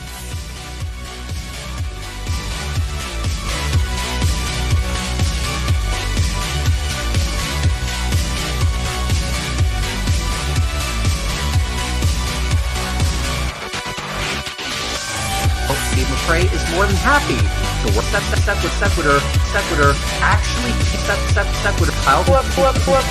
I want to please this. So there's two things that can be solved right now then. Like you said, there's three things. Two of them can be solved immediately, and then the rest of it can essentially be an escrow.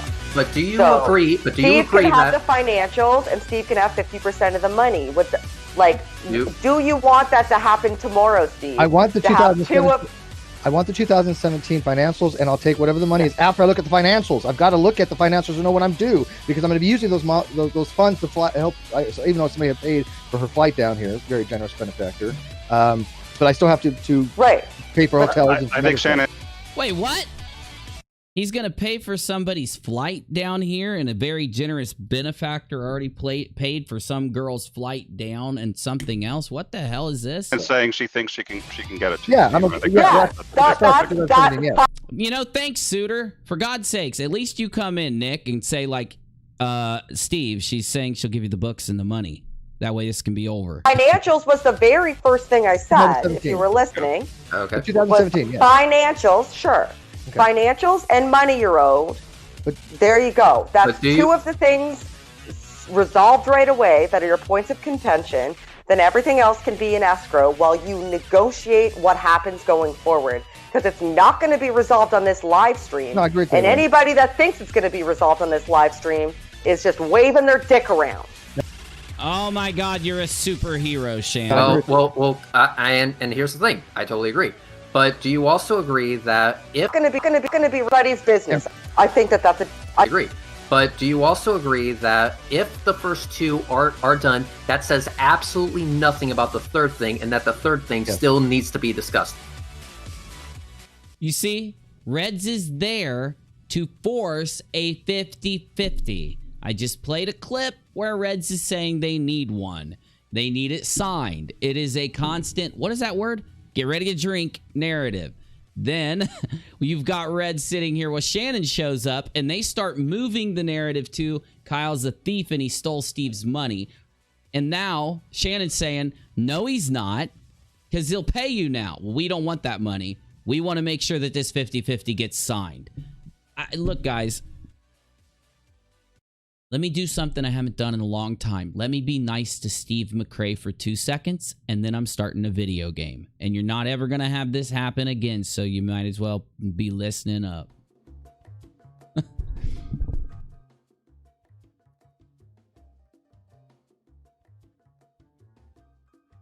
Okay.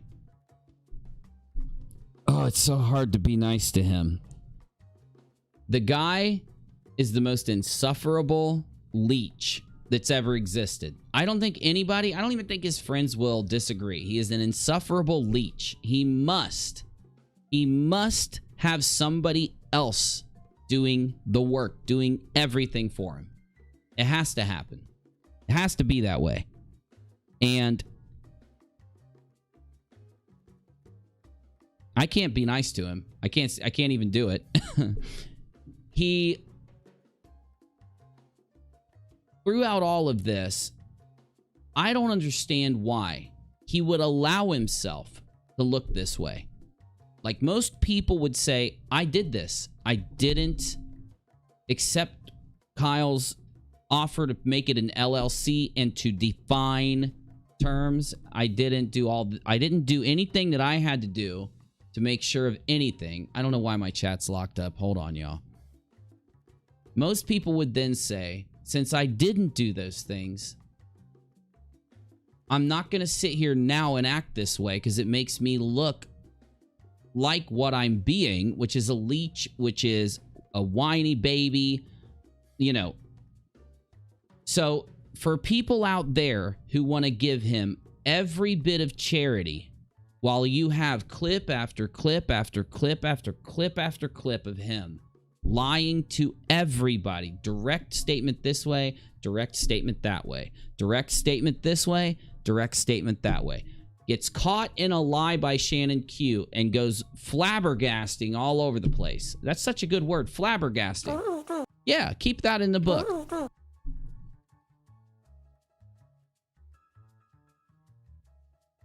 We know he got himself in over his head with this lawsuit.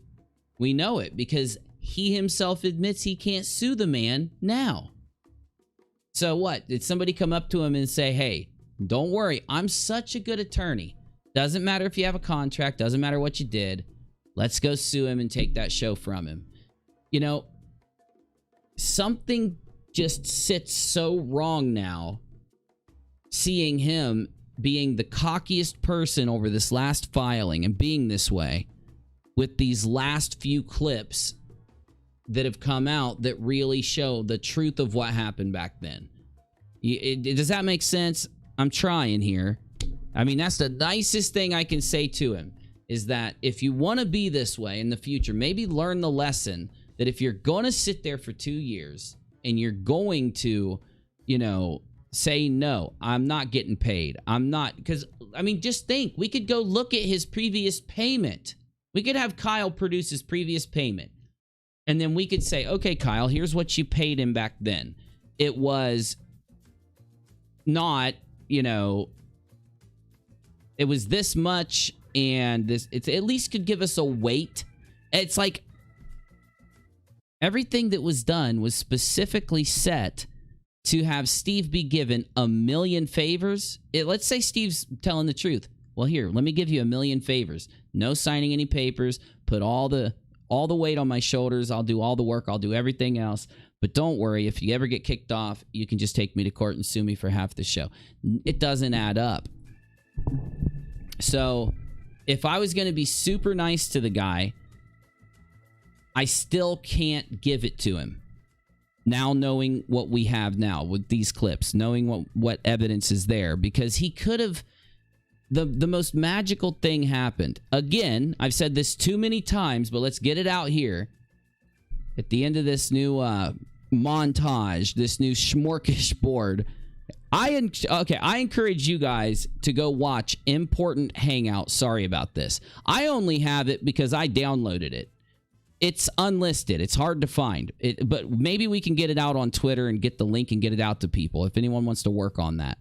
But there are videos up that Steve and Reds have not decided are too damaging for their side now that they haven't removed. And by the way, where are their friends at who constantly complain when videos get removed? They need to be complaining about this. Go to the Death of Non Sequitur show and watch it over and over and over again a few times. If you're having trouble making up your mind or anything, it's all here. It is all contained here. Yeah, Kyle acts like a dick. He does. But then again, I always say this. You'd act like a dick too if somebody was trying to steal your show. And for anyone that wants to, let's say, I won't go that far. I can't go any further. I can't. It's over. It's over. These clips are now the problem is next week there's going to be 6 new clips that come out. And thank you to Keon for finding that one clip, and thank you to Menace for finding the other. What, is Kyle in this? Is Kyle in this chat? Because I've been looking for him today, and I haven't seen him. So if Kyle pops in, let me know. Last thing I'll do, I'll pull up the live chat. We're going to play a video, and we're going to chill. Whatever you got, hit me while we go to the full screen studio. I mean, geez Louise, bro. I hadn't even seen one of those clips.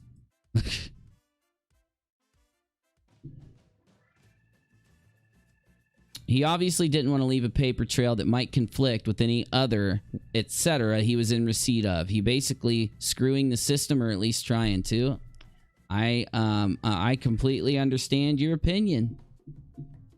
I do. There's no other explanation. I'm with you, Di. But you want to know what's crazy? I don't care what he does with his personal life. This is YouTube. What I care about is trying to take Kyle's show. Oh, you know what? Fuck it, dude. I'm just going to say what I was going to say. You can't give him charity because he had, I forget how many, but he only had a few patrons before this all happened. And when it was said and done, I think he had 156. That's 156 people that are at least giving him $1. Or $3, or $5, or $10, or let's say they got really affected by what happened and gave him 20 or 50. That's 150 people. He was making enough money to fund his own show solely from Patreon. And then combined with that, he had people doing donations. And then he also, how late is it getting? Because I'm screwing myself out of video game time. And on top of that, he had a group of people that wanted him to continue Non Sequitur. That's what he promised them. He said that's when he was convincing people to leave Kyle's Patreon for Non Sequitur. He was telling them, come to our Non Sequitur Patreon, Steve McCray Patreon, because we're going to do the Non Sequitur show. But he never did. Instead, he attacked Katie for a year and got a restraining order. And he's become this crazy person. So when I was going to not say that because it's like rubbing salt in a wound, knowing that he had it, that he got what he wanted, but because he wanted the title of the Non Sequitur channel. And he wanted it. No, actually, you know what I think it was? Oh my God, I just had an epiphany. I think he just wanted to take it from Kyle. Yeah, that's all it was. He just wanted to take it from Kyle, in my opinion. He wanted to say, if Kyle keeps Non Sequitur, then he can run his own Non Sequitur if he ever comes back. Maybe that's why he sued him, but he really had no reason to sue Kyle. And it's going to screw him over. Because I pull up the live chat, because I want you to tell me, let's just ask ourselves what happens if Kyle Curtis's lawyer pulls up those clips that I've showed you. What happens when the judge compares these clips to the affidavit? Doesn't Steve get in some trouble for even saying some of the shit he said? You tell me in the chat now. I want to know what you think. It's getting late. I'm starting my video games now, and I'm just going to read the live chat and game because I did it again. I did it again. I sat here and talked to you guys until I ran out of video game time. But I'm not going to have it. I'm going to extend this stream by at least 30 or 40 minutes and play a video game while I talk to you. I'm setting my screen up for it right now. You tell me your opinion. What do you think will happen? You know what? I want to see too. Who's in the gaming room? I don't know if anyone's in there, but yeah, I don't see anybody. You tell me your opinion. What happens if Kyle plays some of those clips? Doesn't Steve get in some shit? I mean, fuck, he's sitting there saying that Kyle's going to get in trouble for not turning over the channel yet, even though the judge said that Kyle didn't have to turn over the channel yet. So what happens with him? Hey, what in the hell's that? Oh, damn. Thank you. It's too kind of you. He should go to jail for perpetuity. I just think he's going to get in trouble for, like, in some way. I don't know if he's going to get, you know, he might just get, like, slapped on the hand, scolded by the judge or some shit. I don't know. Okay, hold on. I need a slot for my live chat here. Oh, what in the hell, dude? I got 2 dashboards. Oh, that's right. My stream crashed. I do have 2 dashboards because of my crash. All right. Now I've got you guys over here. I can see you better. Yo, you want me to play Tarkov? All right. I got some other games, too. I got some new games to play with you guys. We can play Tarkov, though. I find it repulsive that Reds talk so filthy and everybody is dirty sex talk. It's an obsession with Reds. Yeah, I kind of agree because Reds just sits and talks about ding-dongs all night. And no, he's not... The ding-dongs for him doesn't mean a dumb person. He's literally talking about balls and other things. Yeah, I mean, it's crazy. I've seen some clips where, like, he sits on his show and goes pretty crazy with the genital discussion. Like, every 4 seconds. Like, it's pretty crazy. But anyway.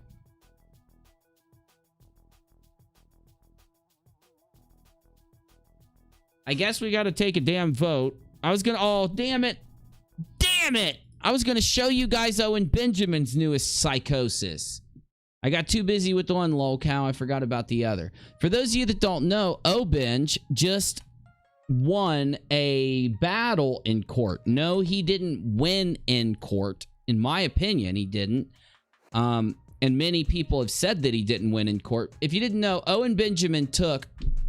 Busy, I'm going to smack you silly. Owen Benjamin took Patreon to court. Well, like 100 or 70 of his followers did. And basically they won that they're going to have to go to arbitration and Patreon's going to have to pay a butt ton of money because of it. Almost like $800,000 pretty much. So...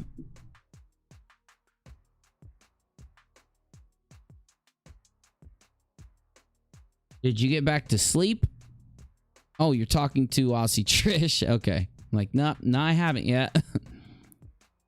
Okay, so here's the games we got to play, and then I'm gonna I might be pulling up a game, but I'm gonna talk to my live chat, so you know, relax.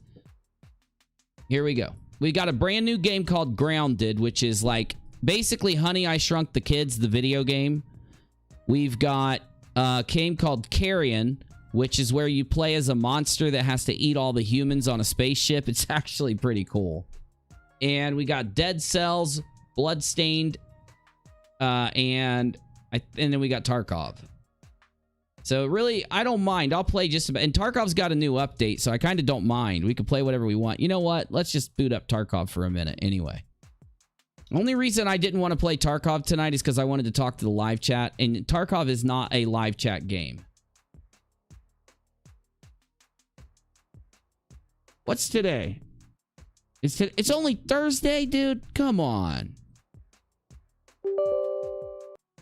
Sitting here thinking it was closer to the weekend.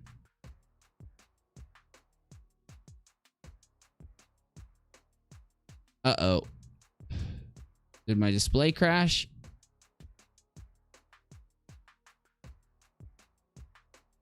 Here we go. All right. Mario? I could actually do... You know what? I will play a couple rounds of Mario tonight, but it's going to be in a little bit.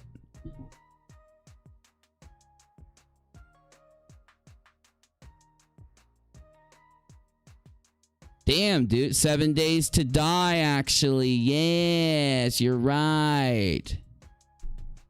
7 days.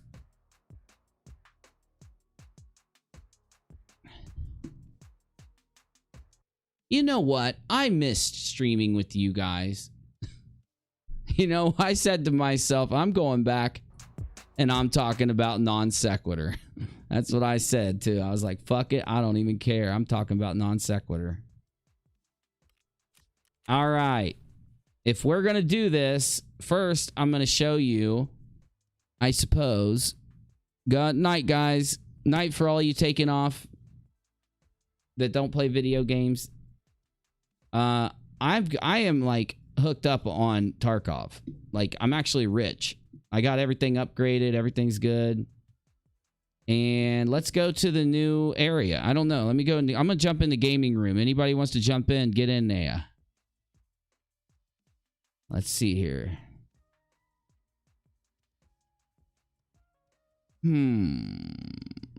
How are we going to play this? No, I'm going to get jacked if I do it. You know what? If I do anything too crazy, I guarantee I'm going to get jacked. So let's just go in, rat it out. Let's just go in with, like, not a good setup. We're going to go in with a really bad setup. All right. Hey, Navy. What's up, buddy? Hold on. I forgot. I got to change the audio so we can hear you. What do you think about some of those newer clips? Have you seen all those clips? Have you really went back and watched any of those things? What do you think about them?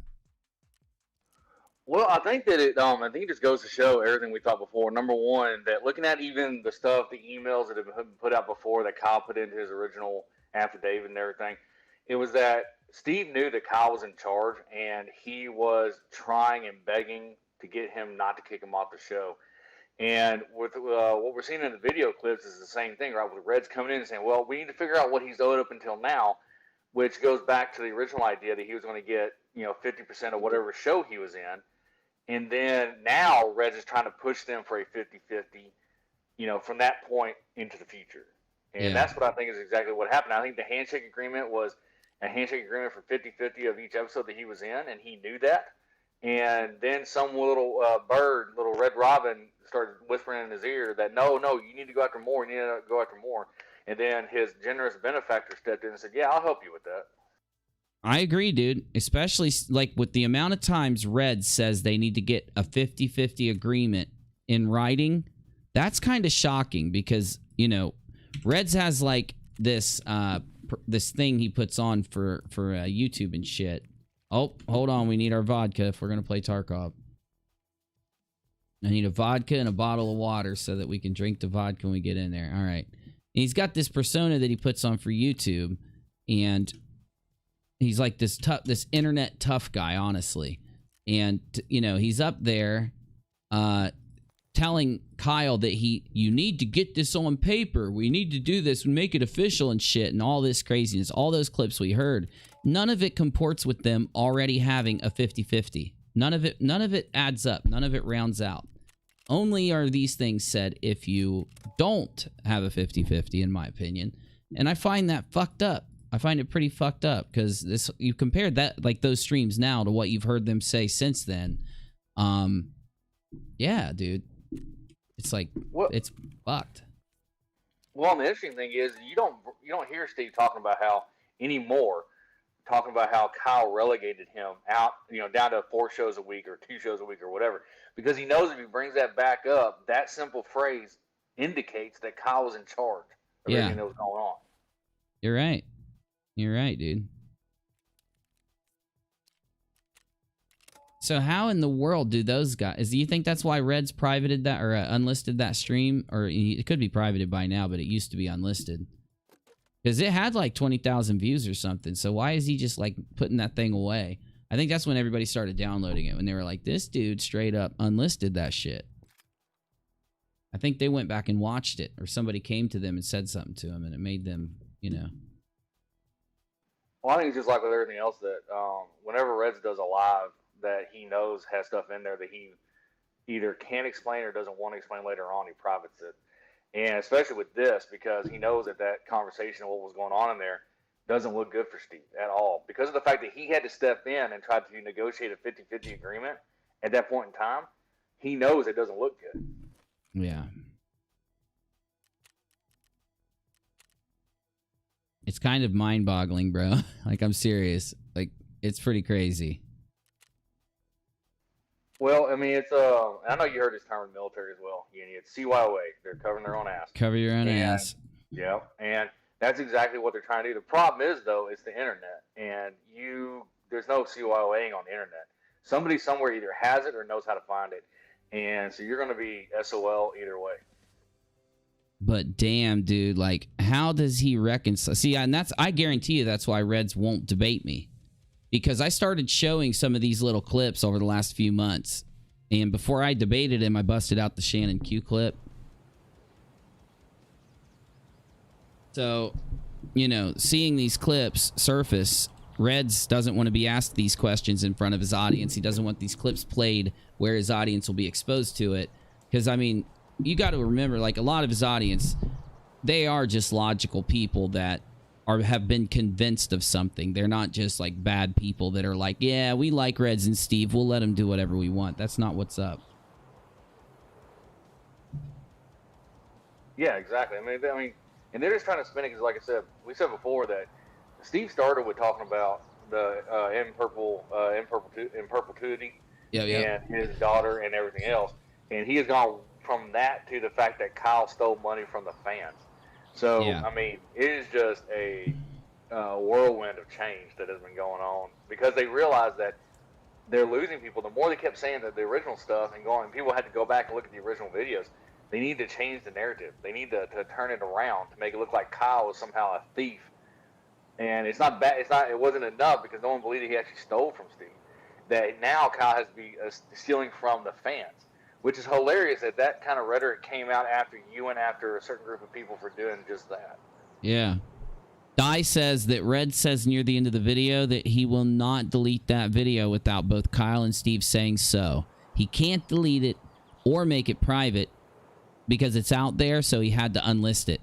I think it's even shittier to unlist it because what you're saying is you know that there's going to be people saying, damn, wasn't there this stream where Shannon came in and owned them and just laid them out, and they both started flubbering like little lying babies that got caught with their hand in a cookie jar, and neither of them could respond to her, and neither of them could answer her, and, you know, that's him unlisting it deprives those people of going back and watching it with a new perspective, with a new mindset, and that's saying that I'm not going to delete it, I'm not going to private it because without Steve and Kyle's permission. Unlisting it does the same thing.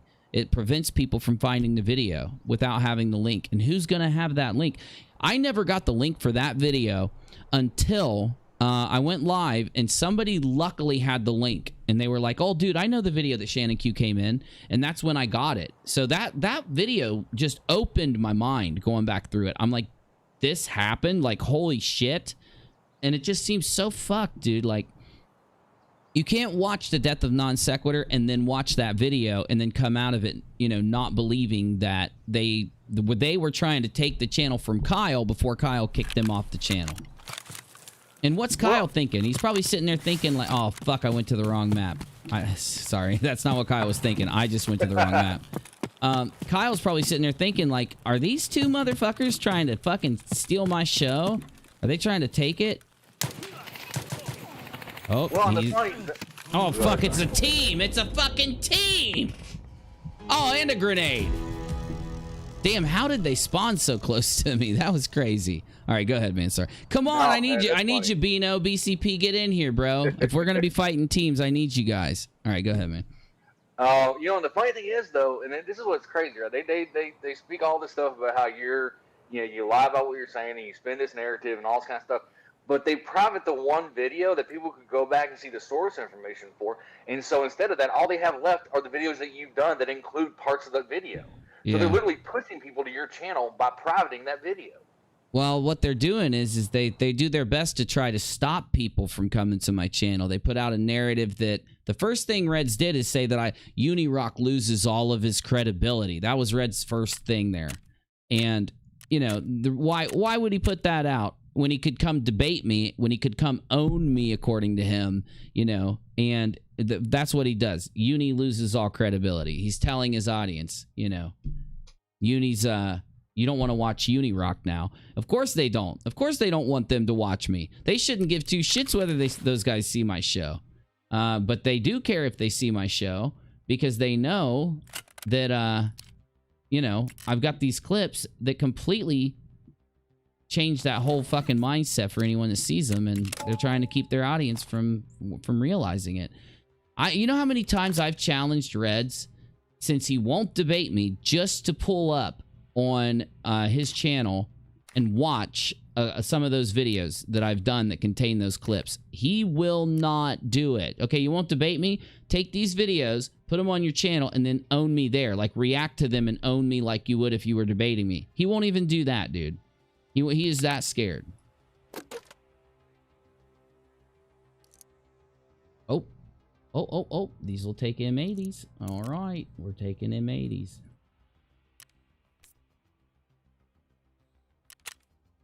Yeah, it's pretty bad, man. It's pretty bad. And look, and Kyle, man, what do you think when you hear Kyle get up on screen now and just tell him off? I fucking love it, dude. It's my favorite content. Kyle getting on screen and telling these guys off now after, you know, having to be silent this whole time. It's fucking tight.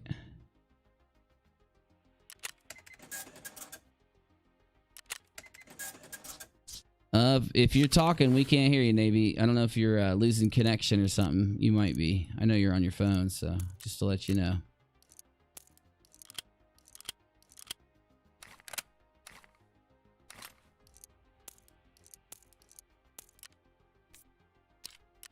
He'll be back. He'll be back, squad fam. Just give him a second. He DC'd. Yep, he's restarting. All right, let's try this again on the correct map. Oh my god, look at this gun, dude. I can't blow it up. All right, let's go to the new expansion, and then we're going to play some other games. We're only going to do a few runs of Tarkov, and then we're going to play some other games.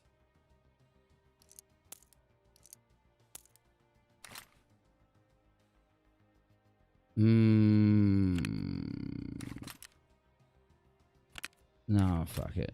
Let's go. Headphones. I'm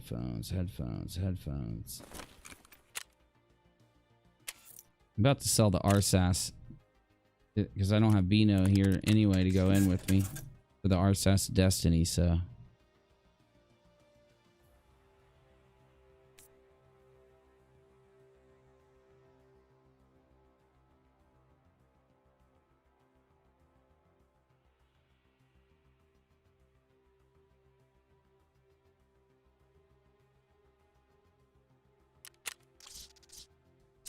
All right.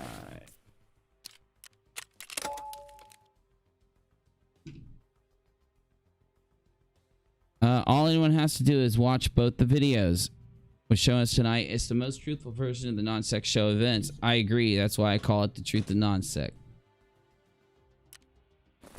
Yeah, Kyle talks a lot of shit in those videos.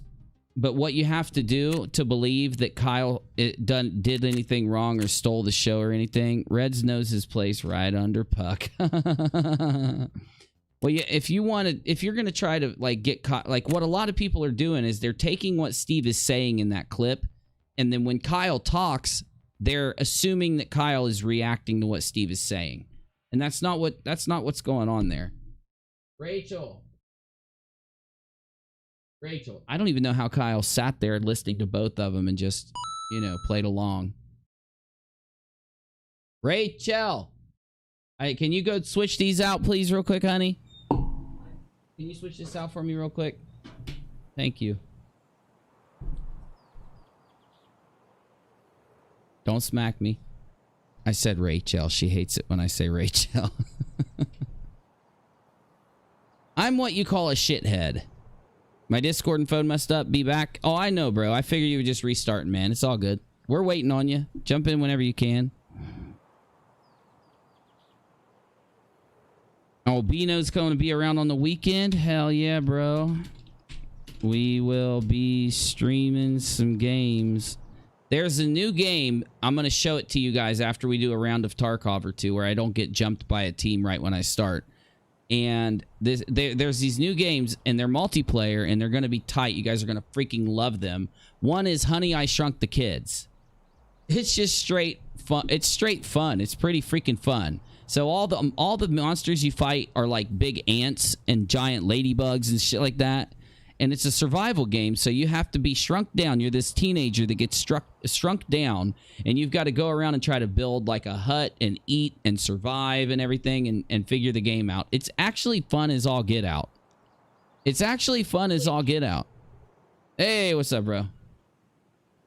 Not much. Discord loves doing that sometimes. Yeah, it just well, my phone decided to do this little game where it wanted to know if I wanted to do Wi-Fi or cellular service for some weird reason, and I had to go delete Discord and come back.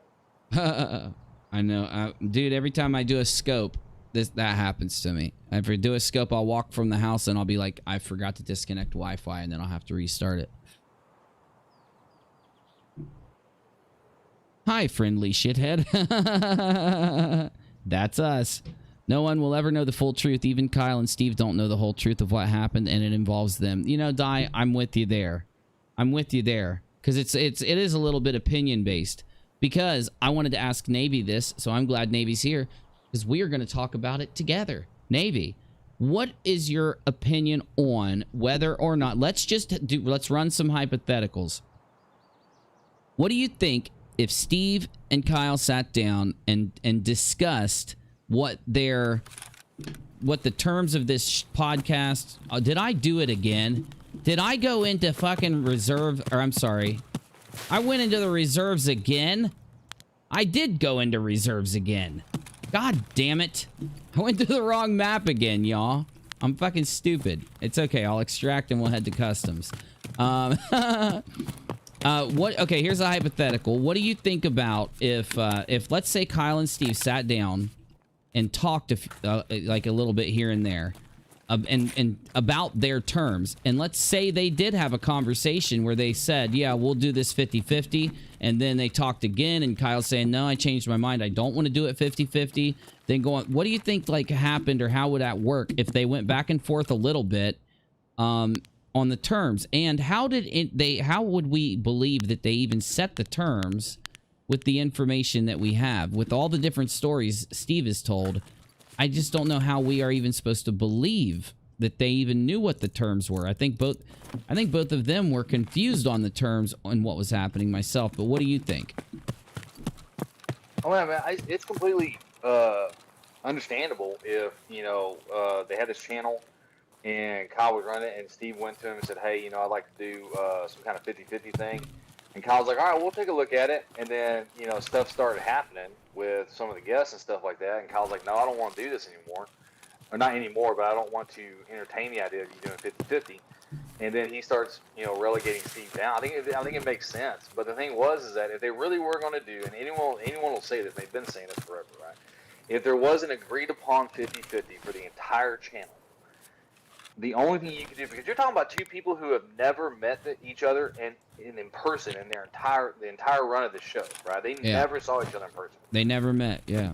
There would be no reason why they wouldn't draw up a contract that fulfilled both the California statutes on business and the North Carolina statutes.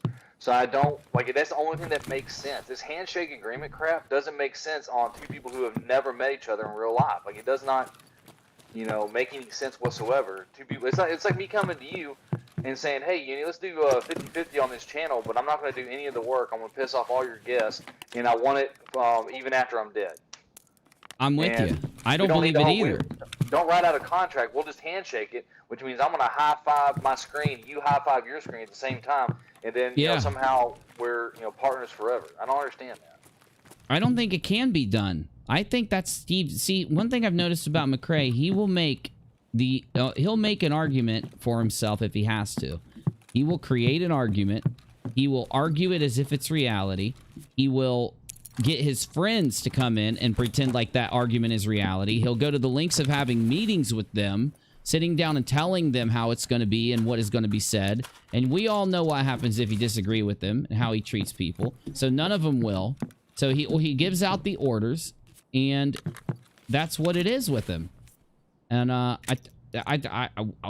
shit, that's some expensive ammo right there. So yeah, I agree with you completely, and I also think that how do you have a handshake through the computer anyway? That's the thing. I was saying this on Periscope the other day. That's the thing about a handshake agreement, is that when you're putting your hands together, you're saying to the other person, hey, I agree to this, you agree to that, there's no change in it, let's go. How does that happen through a monitor exactly? I think the hand touching and all that is a pretty significant part of a handshake agreement, but I could just be a crazy dumb as a rock UNIRock, you know.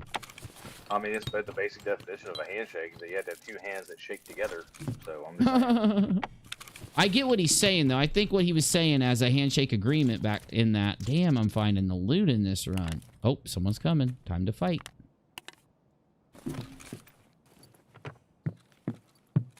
I do think that, though, what he's trying to say is him and Kyle came to some type of verbal discussion that they took as the terms of the show. That's what he meant at the end of that clip as. I can't sue him because I basically just have a verbal discussion with the dude.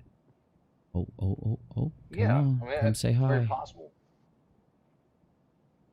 Yeah, hold up.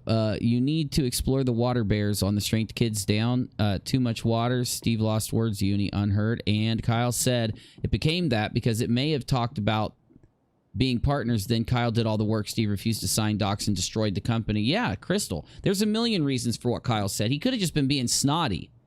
You know, he could like we heard Steve say, so what, are you just going to take the show? And Kyle said, or what, it just became you in charge? And then Kyle goes, it became that.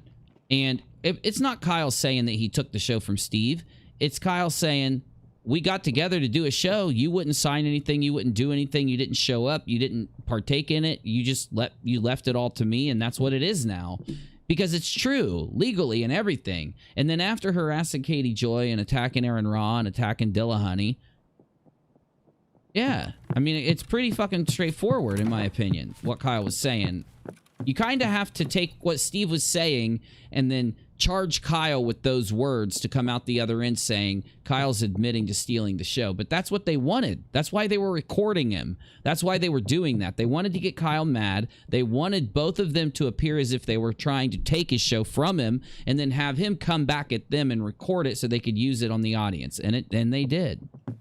All right, fuck it. I'm going to go kill these fools. Stuart just hit me up in Discord. He put it in current live stream. Apparently, he found a Discord clip where, not clip, but like a part of the written part of Discord where Steve asked him to ask Stuart to stop you from going live so that you wouldn't make mistakes that he would have to fix later on. Oh, thank God. Hell yeah. Some of that's in my video also. The video that I did about all that shit. Well, and the thing is, though, is that what it sounded like to me, and of course, I'm not a lawyer, I'm not a business lawyer or anything like that, but it sounds like, what they were talking about was that maybe Kyle entertained the idea, right? And he's like, okay, so far at that point in time, things were going well and all this kind of stuff, and it may have entertained that idea of having Steve be the actual co-host, not just on there every now and then. And entertaining an idea and drawing up a contract are two completely different things.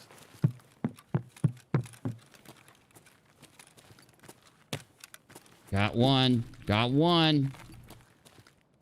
Yeah, you're right. Exactly. Entertaining the idea and then drawing up a contract and doing everything you have to do is completely different. I mean, it's kind of like saying, so you let me come in, like when you're gaming and stuff like that, and we chit chat. I'm like, all right, after let's say we do this for like another year. And I say, you know what? Hey, I wouldn't mind. Is there a way we can work out? I can get like a percentage of the shows you get that I come in and talk on. And you're like, oh, I'll think about it, right? Yeah. And then a month later, I start just blasting stuff out there that you're like, no, you can't come on anymore. Like, you have to completely destroy this. And then me getting mad and coming back at you and being like, well, we had an agreement. No, what we had was you put up a proposal. I said I'd think about it, and then you went batshit crazy. Yeah. Yeah, definitely, dude.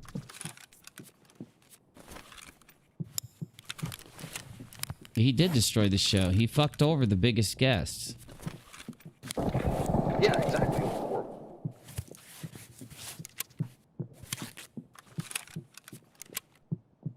Aaron Raw was bringing in 400,000, 500,000, 600,000 views after those videos sat there for a few minutes. And for Steve to just fucking like scare, chase Aaron Raw off through all that harassment and bullshit that he did, it's fucked up. He did it. We know he did. We've seen what he does to people. We know what he did to Aaron Raw and Dilla Honey. He did the same thing to Aaron Raw and them that he did to Katie Joy. All right, let me fucking try. Yeah, he doesn't like it when people disagree with him vehemently, and then he attacks them. And there's a reason why they don't want to come back. Guaranteed, if NSF would have kept running after Steve had left, then you would see these familiar faces come popping back on. What the fuck? What was that? Did you guys see this? Did you see what just happened? That was fucked. I had that. Oh man, I'm telling you. Every time Tarkov sits here for a couple weeks, I swear, dude, people start off with the fucking aimbots and shit, dude. I just slayed one dude. I got 2 dudes on each side of me, so I jump out the window. I run around, reload a mag, fix my broken legs. I run back upstairs to kill this guy. I come out, shoot the motherfucker 4 times, and then he just instantly zaps me down. It became that because Steve wasn't willing to help out with anything other than hosting until Kyle told him it was done. No, I know I'm out of practice, but I still should have had that fight. I still should have had that fight. Something weird's going on with this damn game. Something weird's going on with it. Well, and to Crystal's point, it wasn't that I agree Steve wasn't willing to help out, but the problem was Steve doesn't know how to help out. He doesn't understand how to run any of the stuff that Kyle did. He has no clue how to put run OBS or put together backgrounds or any of that kind of stuff. All he knows how to do is put a background on himself, which you can easily do through Skype, and sit there and talk until people stop watching. That's all he knows how to do. And he's not good at doing a presentation. He's not good at writing one. He doesn't prepare them. He doesn't have his content ready before he starts a stream. He just picks. I've been on stream with him too many times. He picks a topic. You show up there. He's never ready until like 5 or 10 minutes before it starts. And then if you talk about anything, it's going to be some stupid drama bullshit. And he's just going to start the stream and expect everybody to carry the show. And to me, it's just, he's not good at doing these types of shows and shit. And it's not an insult, but go ahead. Well, the problem is he doesn't have a presence, right? Like Kyle has a presence. When he gets on there, he has a presence on the way he comports himself and everything else. And Steve just gets on there like he just woke up, expecting people to want to watch him for 2 hours. Yeah. Oh, I'm with you.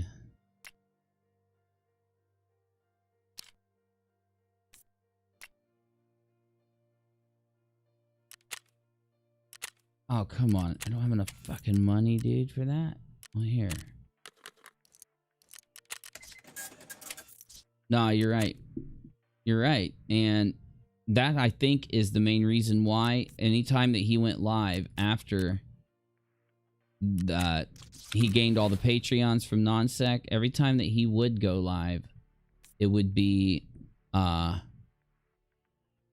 him attacking somebody, because I think what he did is he realized how hard it is to do what we do, and he probably sat there and was like, well, I want to do a show on this, and then probably thought about how he puts it together and how to get everything ready and going. And it's not easy. It's definitely not easy. People think it's easy. It's easy to get up there and just talk and then have a shitty show, or to have a show that no one's going to really watch. But to get up there and put together an hour or two of talking live in front of a bunch of people and make it catch people's attention or make people interested in watching it, it's the last thing it is fucking easy.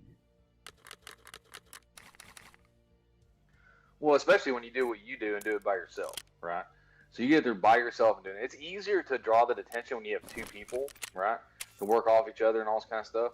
But when you're doing it by yourself, you really have to have a presence that keeps people's attention, because they're just looking at the same person for 40 minutes or an hour, and that is it's very hard to keep people's attention that entire time, and so you have to do something else. It is. I'll be straight. It is not easy to put a live show together and do it. I wouldn't say that it is. I can get up here and just bullshit anytime and have a show, but yeah, you're right. It's a lot of reason why you don't see a lot of live shows with massive views like you do uploads, is because they're just not the thing that keeps people's attention in a way like other stuff does. Well, and the thing is, the difference is that you can edit on uploads, right? And you can't edit live shows. So you have, problems with the stream, or you have, something crazy that happens, or, somebody's not very good with, OBS or share screening or whatever. It causes issues that people don't want to keep watching the live stream. Whereas in an upload, you can go through it, you can record everything like you do all the time, and then you have a chance to spend the hours going back and fixing all these little things, or leaving certain things in, or whatever. And that, makes a perfect product that people can watch the entire time. Yeah. No, you're right. You're right. It causes its issues. And Kyle, like, if you go back and watch Non Seq, which I've done many times, we've watched it here on this show when we first created rockAlot. Here, okay, customs, 9 a.m. Customs, the new map. Now we're in customs, and this gun is fucking expensive. This M1A right there, that's an expensive bad boy right there. Yeah,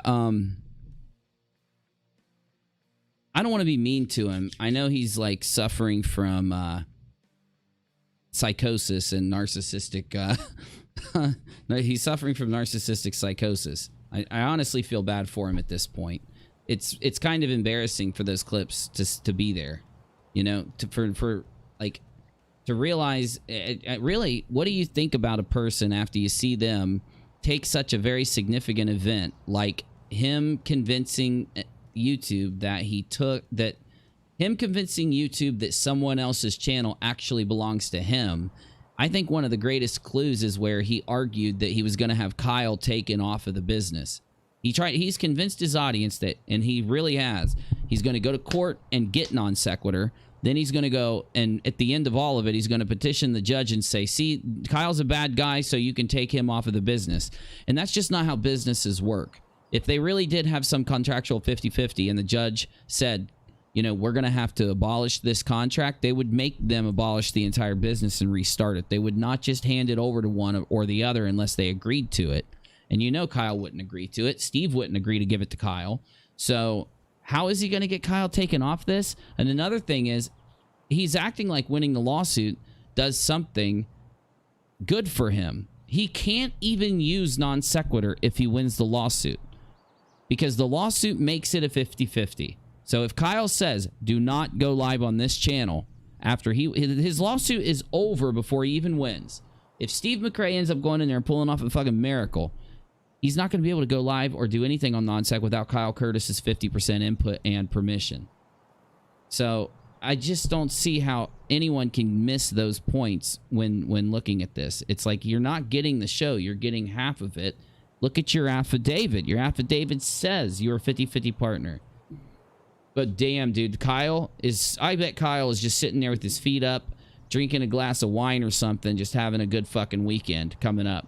Because Kyle knows that these clips just got pulled. And these clips completely end, like seriously. The thing that he testified to, the thing that Steve McCray testified to this judge. Let me check my clip. The thing that Steve McCray just put in this affidavit, it now has audio clips of Steve McCray saying the opposite of the affidavit. Like the absolute, like, wouldn't you be a little bit nervous, Navy, if you went and testified under oath some stuff and then somebody like sends you a copy of you admitting the opposite in a recording, wouldn't you be? That's probably why the lawyers would tell Steve not to talk, right? Wouldn't you agree? Yeah, 100%. And I think I'd probably be nervous before going in there, knowing that those clips already exist. I mean, unless you just completely forgot everything you've ever said, which is a possibility, I guess.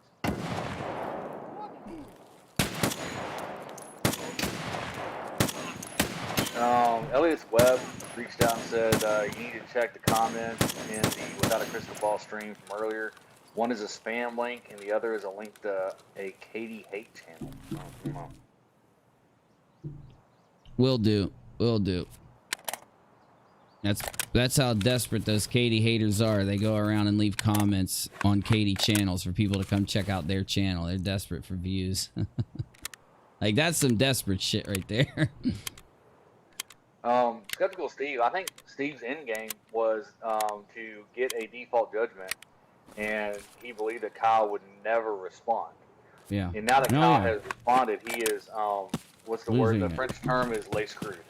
Yeah, and that's why he's losing it, dude. That's why, like, he's been doing a couple streams. If you go watch him, he just seems really miserable. He seems really fucking miserable. I'm not being mean. He just seems like he's not happy, like he's angry, like he's hazy, like, I don't know, dude. Like, honestly, he needs to do what Kyle did and get off of YouTube for a while. Go do something else.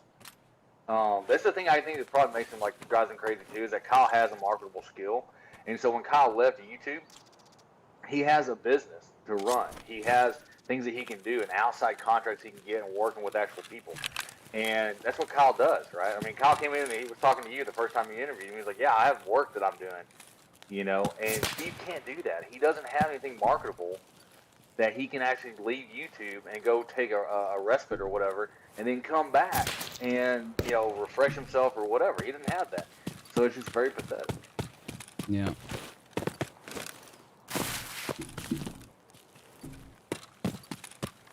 Definitely, man. Like, even if you had to leave YouTube, you have marketable skills that you can go out and do other things. If you had to leave YouTube for whatever reason.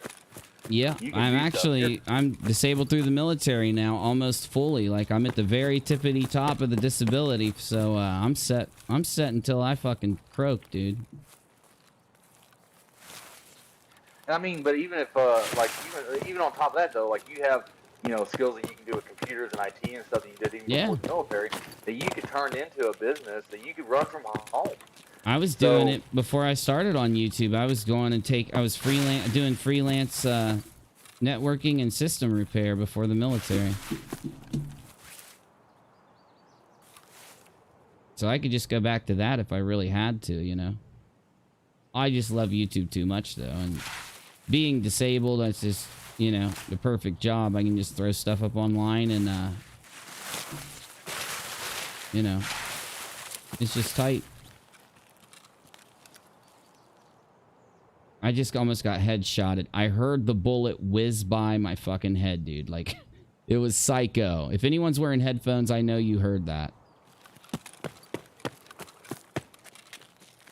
Yeah, that's crazy. The game is so realistic. Oh, dude, I'm not even kidding, bro. Just like it would sound in real life, it went through my right headphone, out the back of my left headphone, and barely missed my fucking skull, dude. Oh, shit.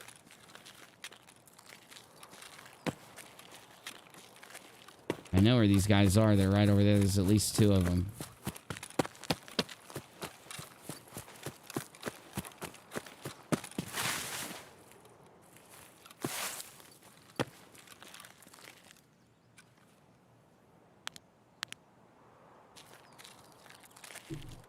Yeah, dude, so I really think the court case is not going to go the way that Steve has said. He acts really cocky about this court case.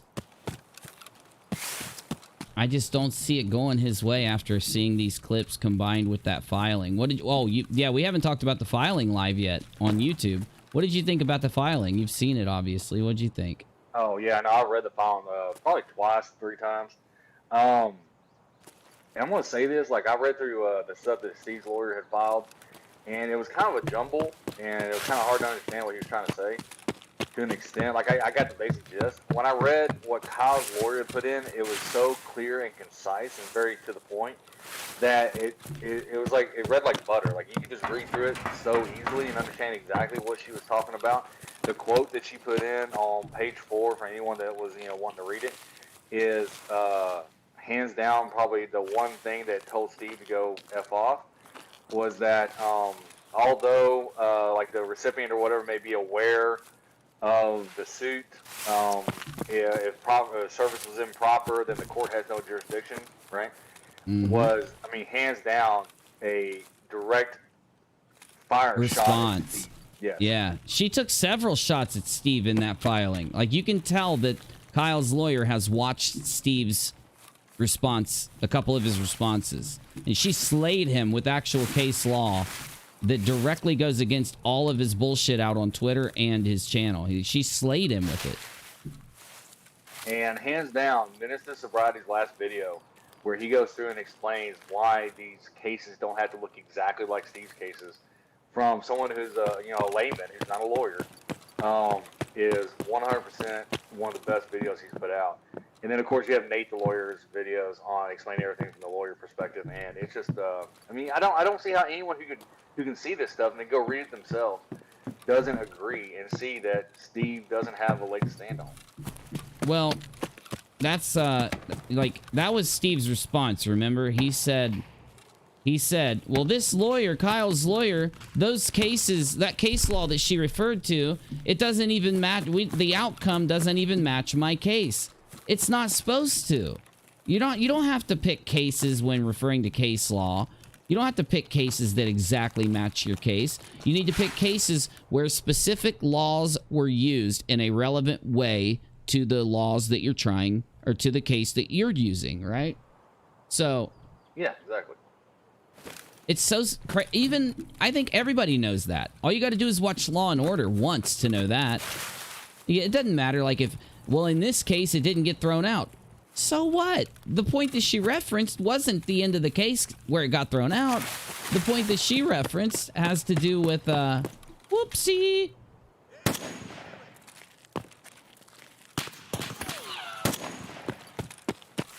That's a player. That's a dead player. Where are those shots coming from? Inside there?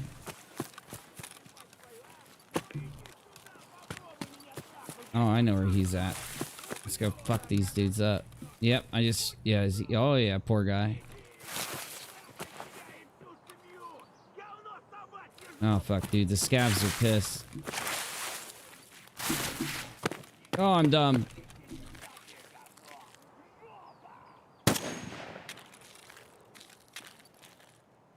Just like you pissing off those ants the other day and Grounded. Oh, dude, I want to play that for a little bit. I want to show everybody Grounded.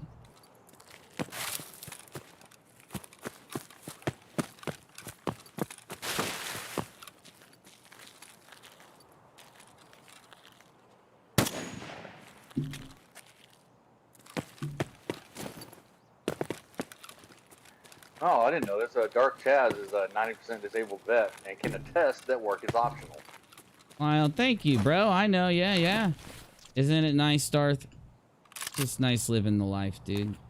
Finally getting the disability raised up and everything. It's just a dream come true. Oh, and it's such a fight with the VA too. It's horrible. Oh, it is, dude. I fought my ass off, bruh.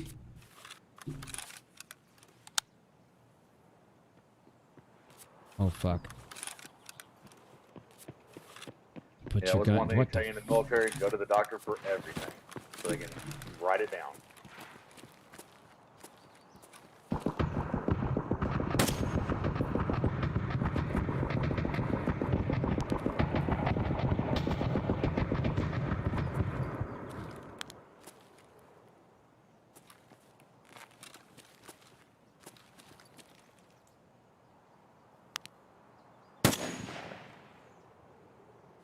Jesus, I'm a murderer.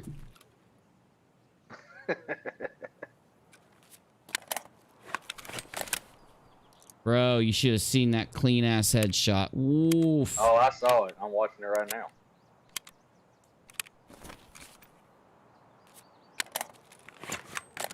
That dude was fucking juiced, bro.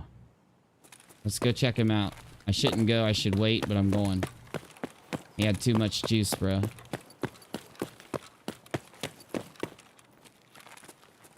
Oh my god, he's juiced. Let's trade up.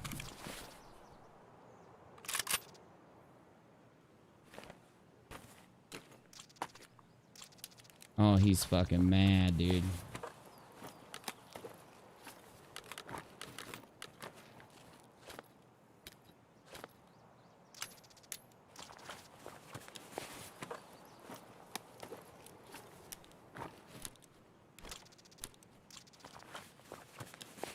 No, you're right. You're right, Boots Mama. Stuff Steve says doesn't make any sense at all. Oh, fuck a Titus. He's got the ammo. Oh, baby.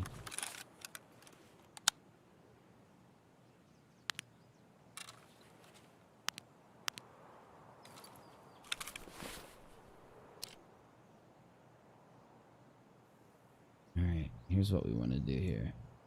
I already got a long-ranged weapon. We want to make this into a short-ranged weapon.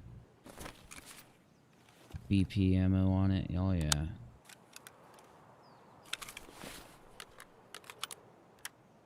Put that Valde right there. We got our armor to switch out on.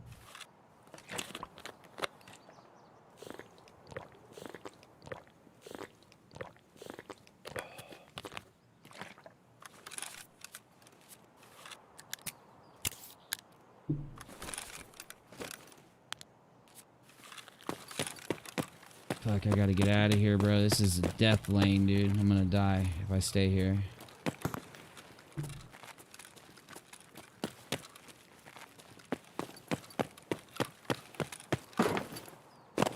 Alright, we're heading into the new zone right now. We're in. This is the new area. I don't know this area. I'm probably gonna die here, just so everybody knows. So when do you think... Oh, go ahead. Oh, please go, please go. No, I was just gonna say, I remember the first Army terminology I ever learned when I was in A school. I had one of my instructors was a staff sergeant in the Army. He told me to watch my fourth point of contact. Of course, I had no idea what it meant. I talked to my uncle, who was airborne air assault. So, and then he explained to me what that meant. Is that your ass, right? It is your ass. Yes. All right. I was just making sure I remembered. It's been a while, so been a while since I've been in, so you know.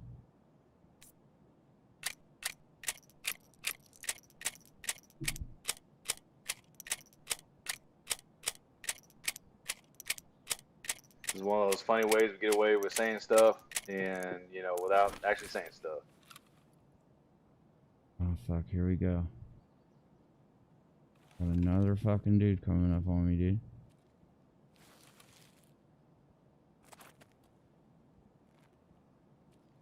This whole place has been looted to all hell. Oh fuck, he's right in here with me.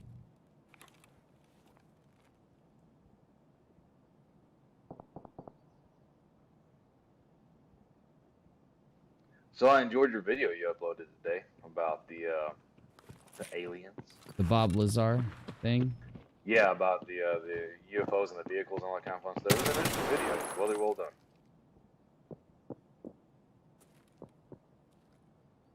Don't tell me that's his buddy.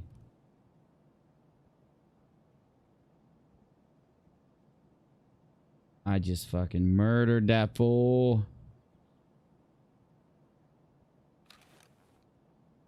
Creeping. Dude's creeping.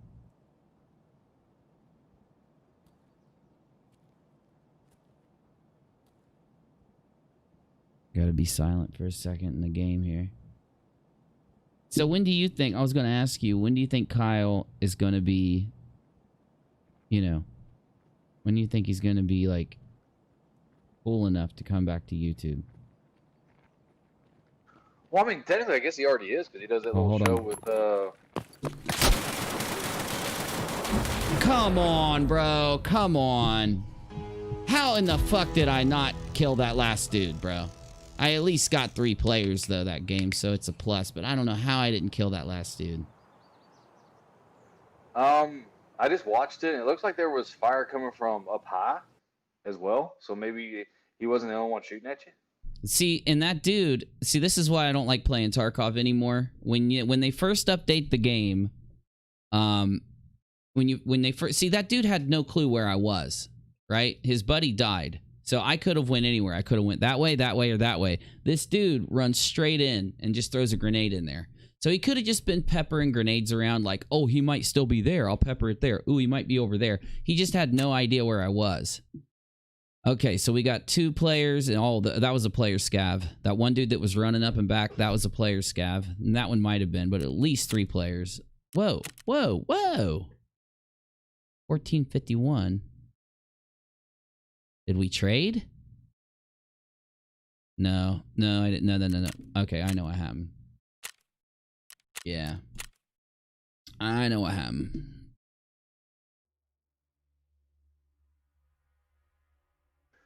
Well, to answer your question, I think Kyle is already easing himself back in. I think he started doing it by doing interviews and stuff like that, like coming on your channel and other people's channels. And then, of course, he's already started a little bit with ProLib, doing his little show on Sundays or whatever. And I think Kyle likes being on YouTube. I don't think he has to be on YouTube. I think he enjoys it. And so I think, especially once all this case stuff, especially when this gets thrown out, the default judgment gets thrown out, no matter what happens legally next, I think Kyle will feel safer coming back to YouTube. And maybe he'll start up again with his own channel or whatever. Maybe he'll stick with ProLib and bouncing around to like your channel and somebody else's channel and doing stuff. But I think he's, I think he enjoys and probably misses YouTube. Because he has that personality, right? He has that personality like you do and stuff like that. He has a presence in ProLib, and they can get on there and stream and do all this kind of fun stuff. And people like to watch it. So I think he'll be back. Yeah, I hope so, dude. Because I like Kyle on the platform. I think a lot of people like watching him, and it'd be tight if he does, come back in and start streaming on Non Seq. There shouldn't be anything that stops him from streaming on Non Seq. It's just crazy to think that he can't stream on it. The court order shouldn't prevent him from the whole thing was from Steve and his people. It wasn't from the judge or anything. So. Well, and I don't mind. I think he should, but I think I don't know. What do you think if he were to change the name and make it his, like his alone, right? Do you think that Non Seq, like the aspect of the name, the Non Seq Show, is always going to carry with it a kind of a dark cloud over it because of everything that's happened? No, or do you think he should stick with the name Non Seq Show and just keep it going? I think he should keep it how it is. I don't think he should let Steve or any of his sycophants influence him in not keeping it how it is, and he should do what he wants with his channel, personally. No, I agree 100%. Yeah, do whatever he wants to. I just didn't know what your thoughts were. If there's some type of aspect where like certain businesses in the real world, that they they rebrand themselves, right? Yeah. I know. I get what you're saying, but I would even think about that. But after the way like Steve and Reds and all them have acted and treated him, I would just say fuck them all and just, scream your ass off, man. Like, don't let them influence it. I wouldn't rebrand it because everybody's going to be wanting to come see it, and it will. It'll definitely affect search engine optimization and everything for him. So yeah. Should his first show be called Redemption? I don't know. I think that it should be something a little, taking a little shot over there at those guys. That's for sure. They've been taking so many shots themselves that. Well, and the thing is, he's going to be able to bring back those guests like Dillahunty, Aaron Raw, Shannon Q, Katie, and people that left that people enjoyed watching on that channel. They'll come back over, I'm assuming pretty easily. So he's gonna have no problem getting viewers and people watching it. So. Oh, for sure. No, dude. It'll be there'll be a lot of people going in there. And then what'll be tight is if he starts kicking anyone that comes in and trolls and shit. You know what I'm saying? Like, that's what I would do if I was Kyle. I would sign a couple mods and just let him go fucking crazy. Yeah, exactly. Well, he's gonna have to, especially when it starts up again, because there's gonna be a flood. There's gonna be a flood of these, McCray leftovers that are gonna come in and want to try to mess things up or say stuff in the chat to get demonetized or whatever, and it's just gonna be nuts. Oh yeah. What time we got? Fuck, it's almost 1. All right, I'm just gonna play this little game for like a minute. This little grounded game I was playing last night. I'm just gonna play it for a minute, and then I'm gonna get out of here. I miss gaming, bro. Live. I miss gaming live. I want to get Bino and BCP in here, or whoever wants to game, and just get the games going. All right. This game is called Grounded. It's brand new. Let me make sure I can load it in here. Get in my studio. Where's my studio? Nope. I gotta reset my studio up. All right. Whoa. Grasslands 18 hours. Oh yeah, here's my last save. This game is creepy, bro. When these spiders come at me, I don't know if I can take it. I'm telling you, the ladybugs are scarier because their eyes start turning red when they're about to kill something. Yeah. Oh, I know, dude. Okay, so here we go, stream. Here's this new game. I am a kid that is shrunk. I am shrunken.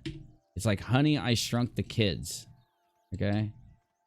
And I'm in here. Here's some mushrooms and grass, and then there's all this weird shit, and I'm in this yard. There's the house. See it? So there's the house, and I'm in this yard. I got to investigate the explosion at the oak tree. Looks like the oak tree is this way, so let's just do it. Why not? So what is the goal of this game? Like, what are you trying to do? It's a mystery. You don't know why you're shrunk, and you just got to try to keep alive and go and figure out the mystery of why you are shrunk and all that. You gotta kill these little bugs so you can eat them. All these. There's a ladybug.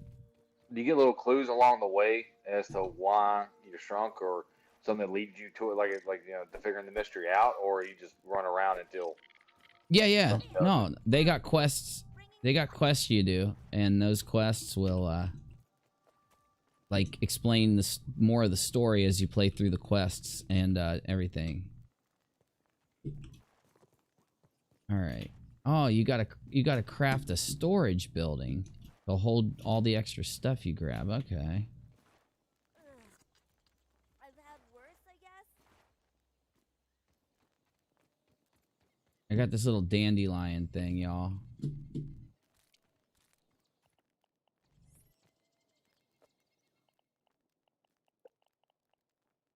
Okay, I got too many of these. Let's drop that.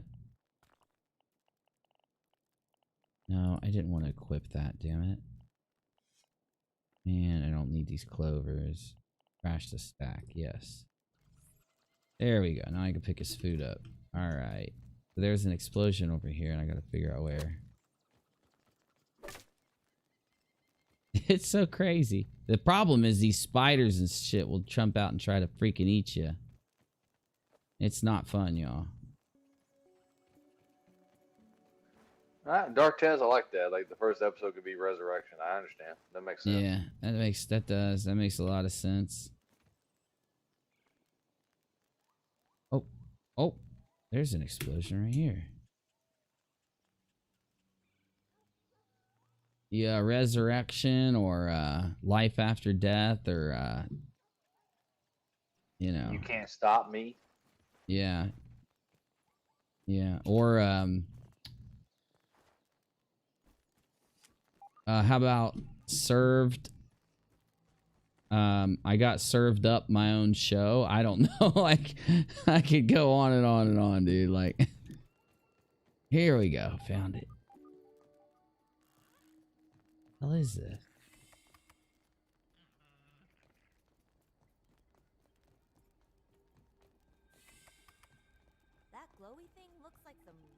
nerd stuff.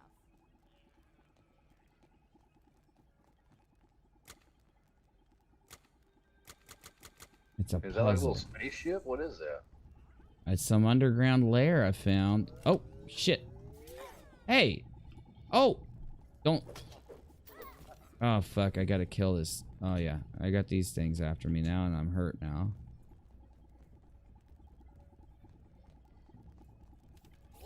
Go, go, go, go, go. Yeah, this is definitely one of those mystery type games. Dove Kitty said he should call it Now This Is Perpetuity. Yeah, say yes, name it My Show in Perpetuity. Yeah. I am Burgle, acting science manager for this project. I am also a robot. So are you able to scrap like metal and stuff from those, or well, apparently not? Just bought back up. Is it yours now? Yeah, this is my little like mustached robot helper, I guess. That mustache is hilarious. I don't suppose you would know anything about that. No, why would you? Okay, moving on. The robot's trying to be funny and failing. So we'll need to charge them up. In the meantime, I'll stay here and work on repairs. I'm also happy to answer whatever questions you might have. Maybe that's what caused you to shrink in the first place. Y'all were inside there. You found Burgle, and the story is just getting started. There's much more to do and mystery to uncover. Continue to build bases, explore, take on Burgle quest. Provide feedback on how to make the experience better. We're making new content, creatures, and story. Stay tuned for a new update. Thank you for your support and be a part of the community. Don't tell me this is the end, dude. You played farther than this the other day, didn't you? No, this is it. This is the end, yeah. Oh, I didn't realize this was a beta. Is it a beta? Yeah, it's a beta and it just released. Now, that little Burgle thing will give me quests to do. But it won't. Well, let's see. What do I make with this? It'll give me quests to do and stuff, but I don't think there's much more past what I've done. And I haven't played it that long. It's pretty short game, I think.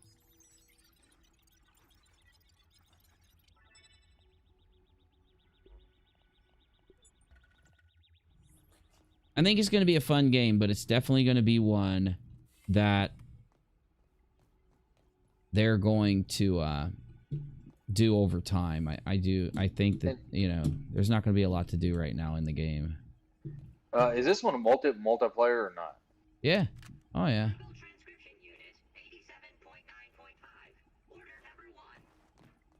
Robot, I need you to monitor these power fluctuations and inform me if they exceed acceptable limits. There is, well, it is multiplayer, but you have to connect with your friends and do it. Like, you can't just get on an online server yet. I guess they're adding that soon, so. Grilling, a feature useful only to your obsolete burger flipping brethren, now consigned to the scrappy.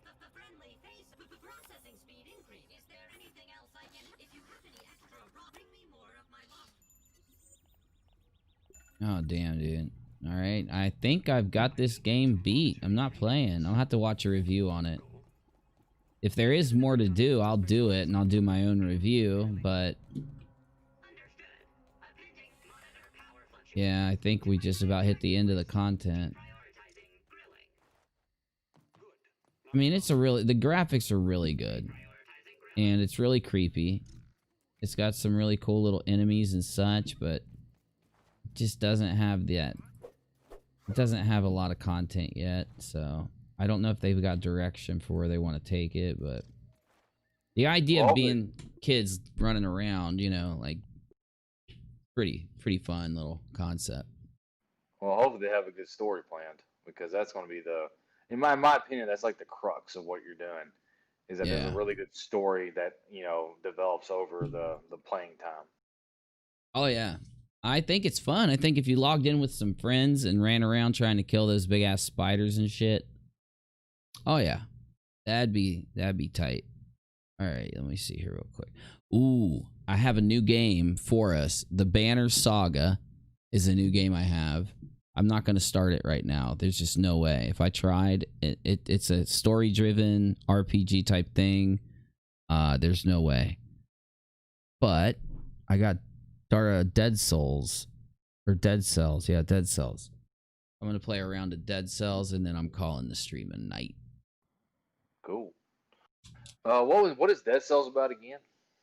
It's like Metroid and Castlevania combined into a roguelike. Roguelike is like everything's random.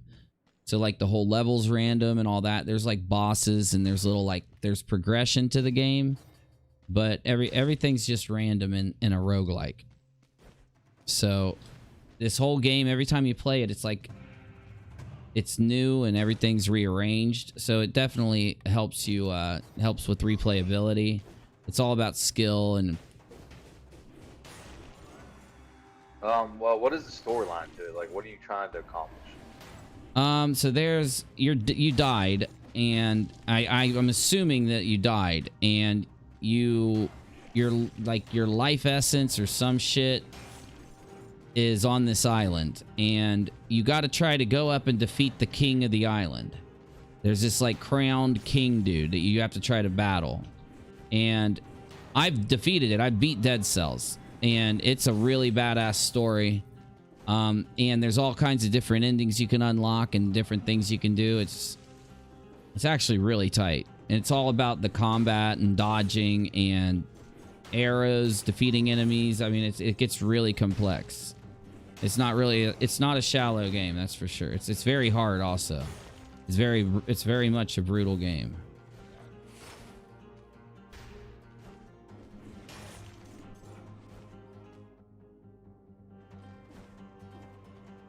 And the game goes from biome to biome.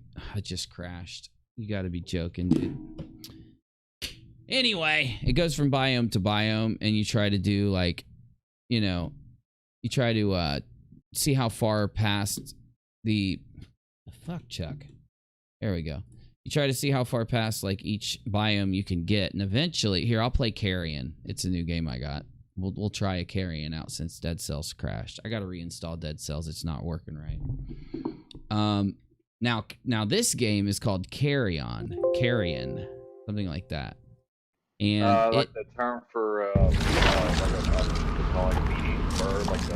like eating dead things, yeah. Eating dead things, yeah. Like a carrion correct type of creature, yeah. Now this is Crazy Town, because in this game you're in a spaceship. But instead of playing as the people in the spaceship, you play as the alien monster that infected the spaceship. And you got to try to, wreak havoc on the people in the spaceship. It's freaking Crazy Town. It's really crazy. I'm not playing. Like, it's gory as all get out. It's really gory. All right, let's see if I can do this. All right, I got to open this door. And then I eat... Oh, these dudes will fuck me up. Oh, I got him. Okay. These dudes are really hard to kill. Alien in reverse is what it is. Yeah, you're playing as the alien. But the alien in this game is this weird, fucking weird-ass creature. Like, it's not like Alien. It's pretty gory. Oh, there we go. What do I do here? Break this thing? Hey, yeah. Oi.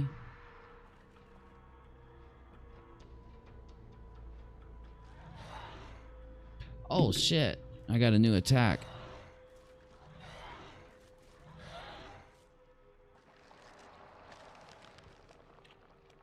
So you eat people, and as you eat people, then you can spread your biomass through the ship.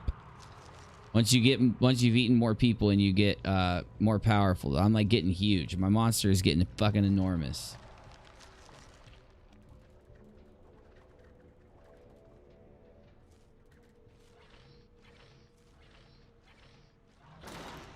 Oh, damn.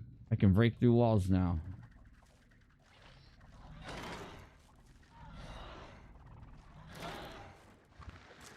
Now, where do you find these games? These are just new games, like indie games that have released. Microsoft Game Pass has all these free games you can play. This is on Games Pass.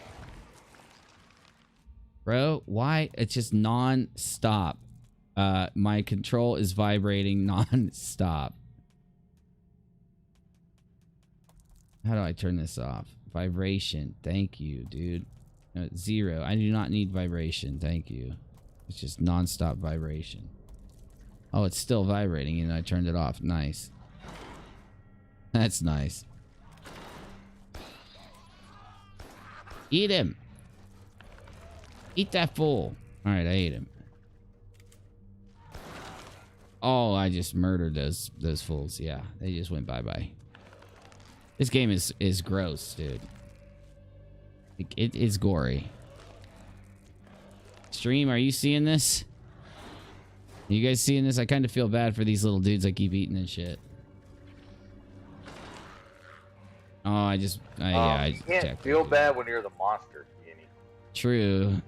Dude, my monster's getting enormous, though. Like, I've only played this game for like 10 minutes before this stream. Stop shooting me, asshole. Oh, well, never mind. I do get why you're shooting me. I'm a murderous beast.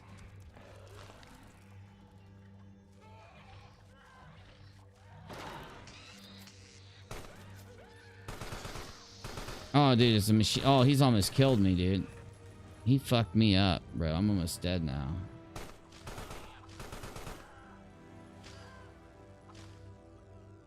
Oh, he jacked my monster, bro. My monster can't do that shit anymore it was doing. I don't have my dash ability anymore. Come here. Let me eat you. Thank you. Hello. I'm gonna eat you now. Are you watching your friend die? Well, now it's your turn. This is straight up, like, horrible. Jenny made the joke that's Red's in real life. This is Red's Rhetoric Simulator, dude. Red's Rhetoric Simulator. This is his true form. Once he eats enough soy, he becomes the Red Monster. I don't know, dude. Oh, dude, he's gonna hate me for it. He does not like me. Red's Rhetoric does not like me. He does not enjoy my company. And that's a bad thing? It's not, no.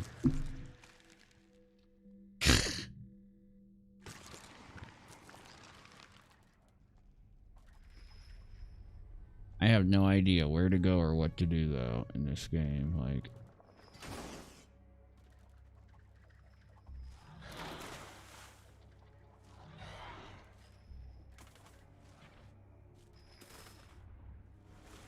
yeah, it's just creepy looking. I ain't gonna lie. It's creepy. It's gonna give me nightmares from playing this. The controls are very smooth. It really feels like you're controlling this thing. Oh, I bet I can go down now. If I go up here and do it.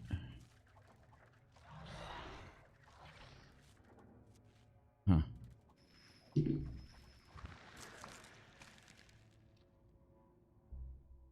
This is too much.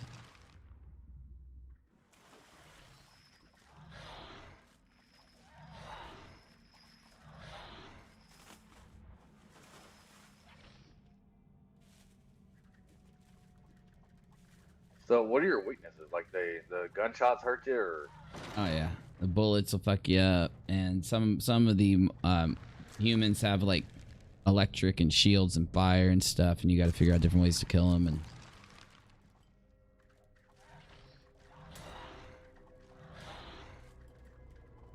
And you got to figure out how to get through the ship. You got to break through. You got to get bigger so you can break through more. And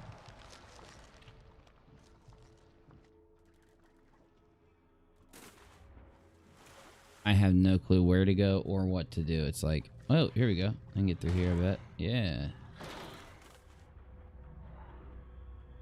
Oh. I guess I can't go through there.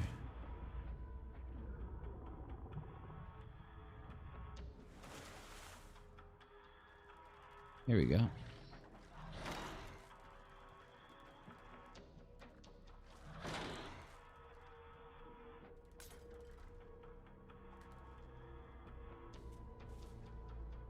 I love pixel games though, so the fact that this game is all pixeled out, I love it.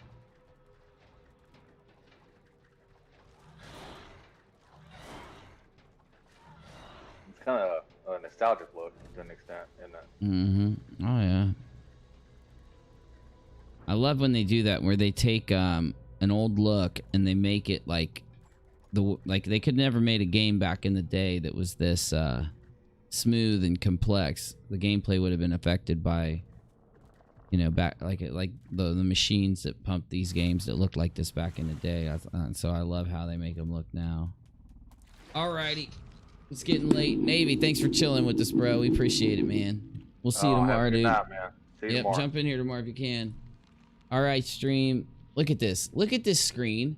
Look at this screen. This is just Creep City, dude. Yo, we could always meet up at the Soy Burger King. You're right. Yeah. Oh, yeah. Well, guys, hopefully you guys gained something from seeing those clips. Those are some new observations of clips that have been around for a while, and I do think they're very relevant when it comes to this court case, because what we're getting is this court case is basically the people that push for Steve forget that Kyle is a human being and they treat him like shit. And if they stop doing that, I could see this whole thing calming down. But then again, that's where their views come from. They try to create this kind of us versus them thing for people that are on Kyle's side. With the court case, with the show, and with how things have gone, it's really hard to be on Steve's side unless you're willing to just be okay with him doing all these fucked up things that he's done. And the whole weird thing about Non Sequitur is we didn't know him. We didn't really know either of them a year ago. And looking in from the outside as a stranger, you immediately see Kyle acting the way he did in that clip, and you think, dude, that's fucked up. And then when you couple that with Steve telling you he has a contract, you support Steve. And that's why that one little lie is so powerful. It's so manipulating. Because imagine that you looked at that video, but you didn't have Steve telling you that there was a contract. You could excuse a lot of the Kyle's behavior. And you could excuse a lot of Steve's behavior. You'd say, this sucks. This is two people basically realizing they can't work together, and one of them being kicked off the show and having to go his own way. But Kyle's willing to pay him. So now this guy can go start his channel and do his thing, and he'll have a nice sum of money to get him going. And then you see Steve say, you don't ever see Steve say no until you see the Shannon Q clip.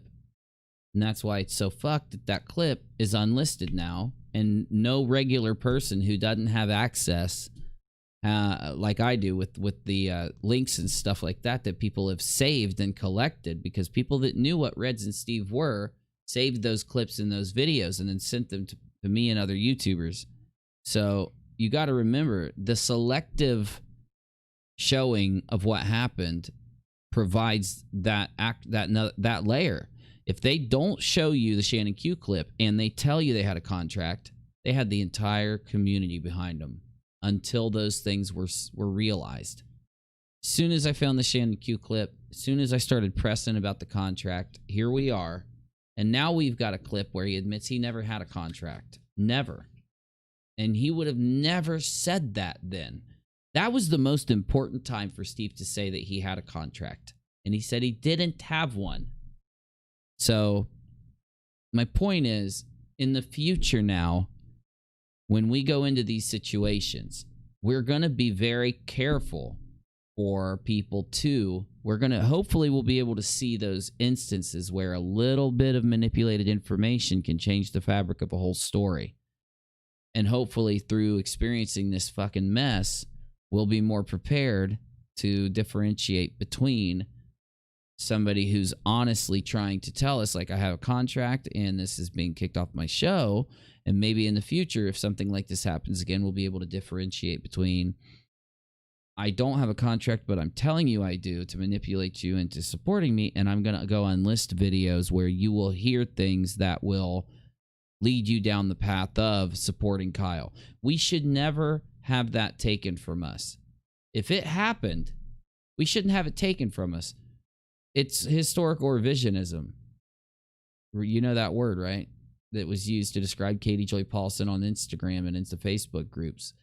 That one of their main problems with Katie is they claim that she had historical revisionism.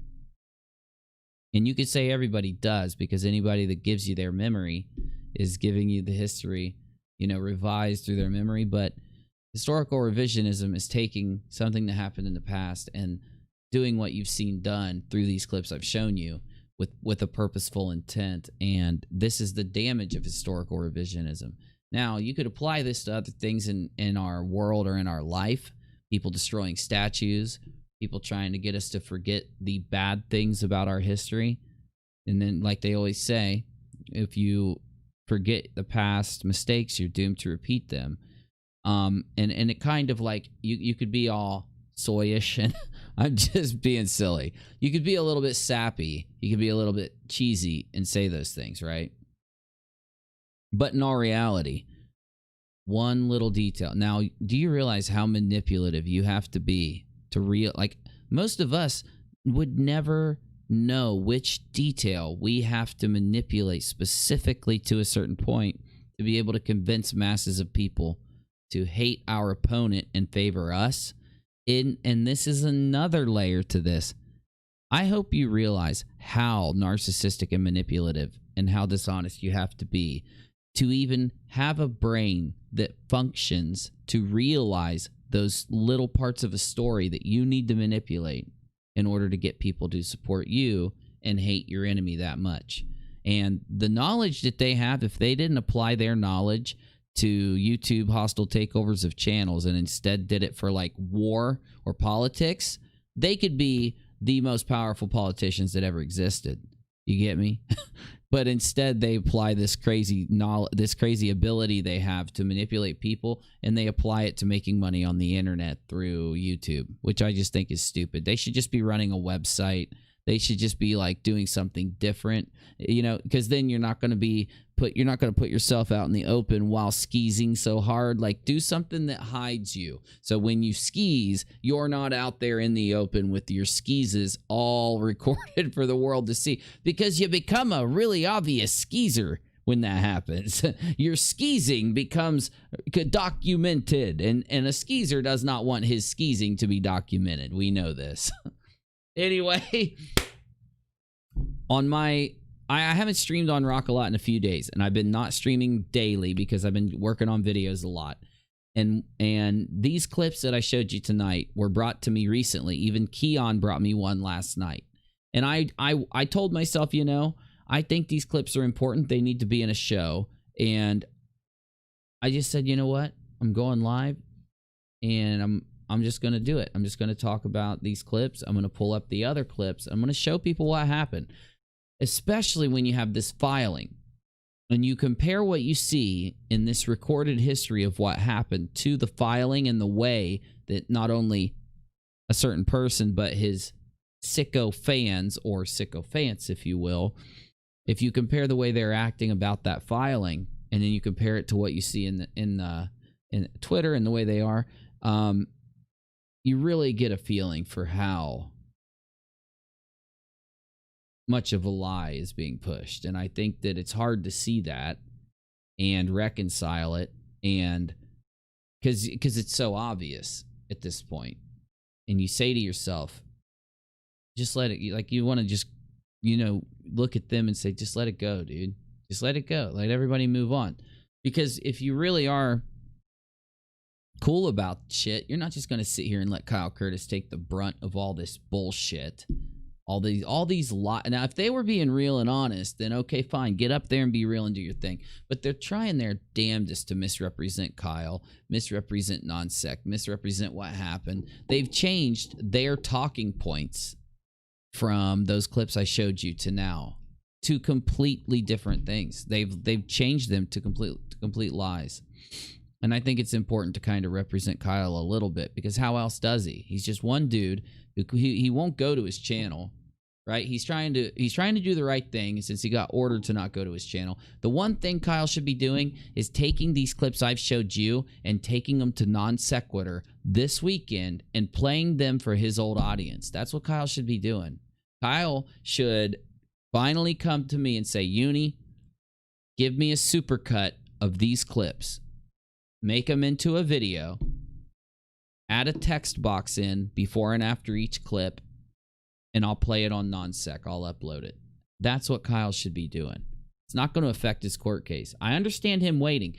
Soon as Kyle's done and soon as he owns Steve, I swear to God, I'm giving Kyle a video like my finale of Truth of Non Seq, and I'm going to ask him to put it on his channel to monetize it and to keep the ad revenue.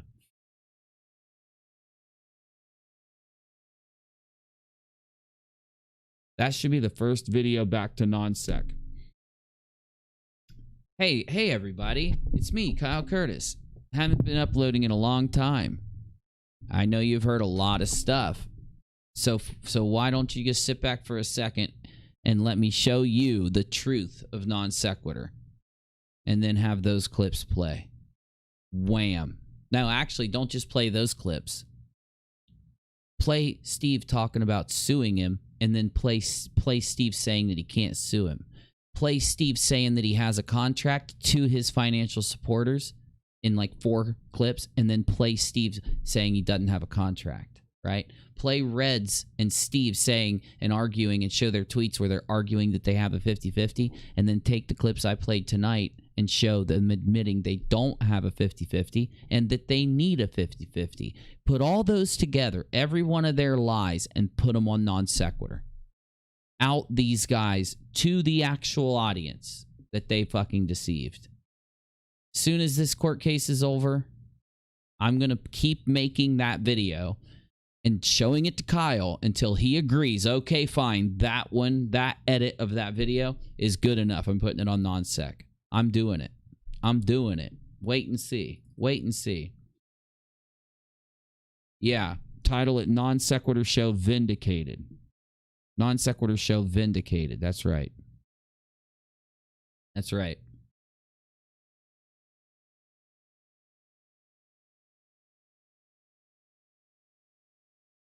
We do, Boots Mama. We do. We need to help Kyle as much as we can. Yes. So, Steve, I hope you're hearing me.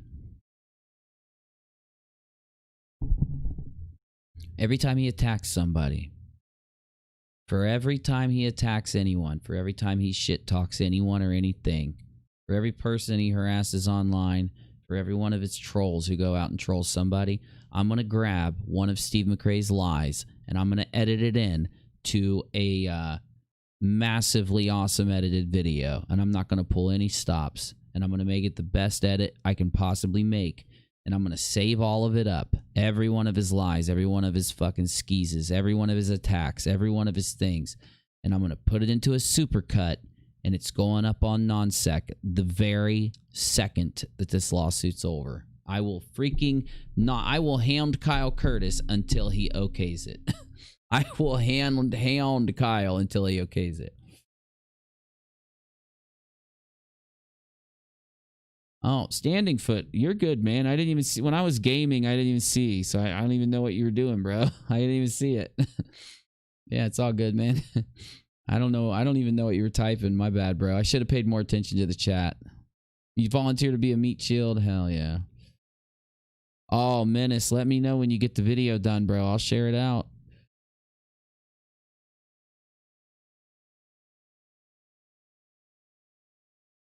It's not hard to get it. I've already got so many of his lies. I already got him saying one thing and then saying the exact opposite. I've got so many clips of this. It's going up on Non Sequitur when this case ends, so he better hope to God that he talks that judge into giving him the show. He better hope to God. That's all I got.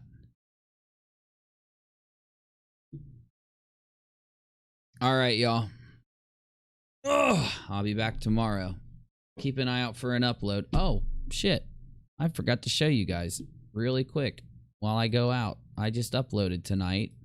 And if you haven't seen it, check it out. Because it's a really weird video, but I think it's really good.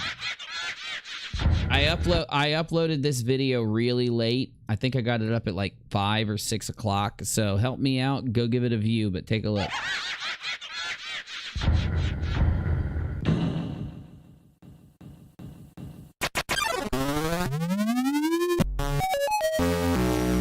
Not made on this earth. Top secret Pentagon UFO task force reportedly So go give it a watch. It is Vehicles Not Made on This Earth, claimed by New York Times and more. Go check it out. I got it up really late tonight, so unless you guys go watch it, it's gonna suck.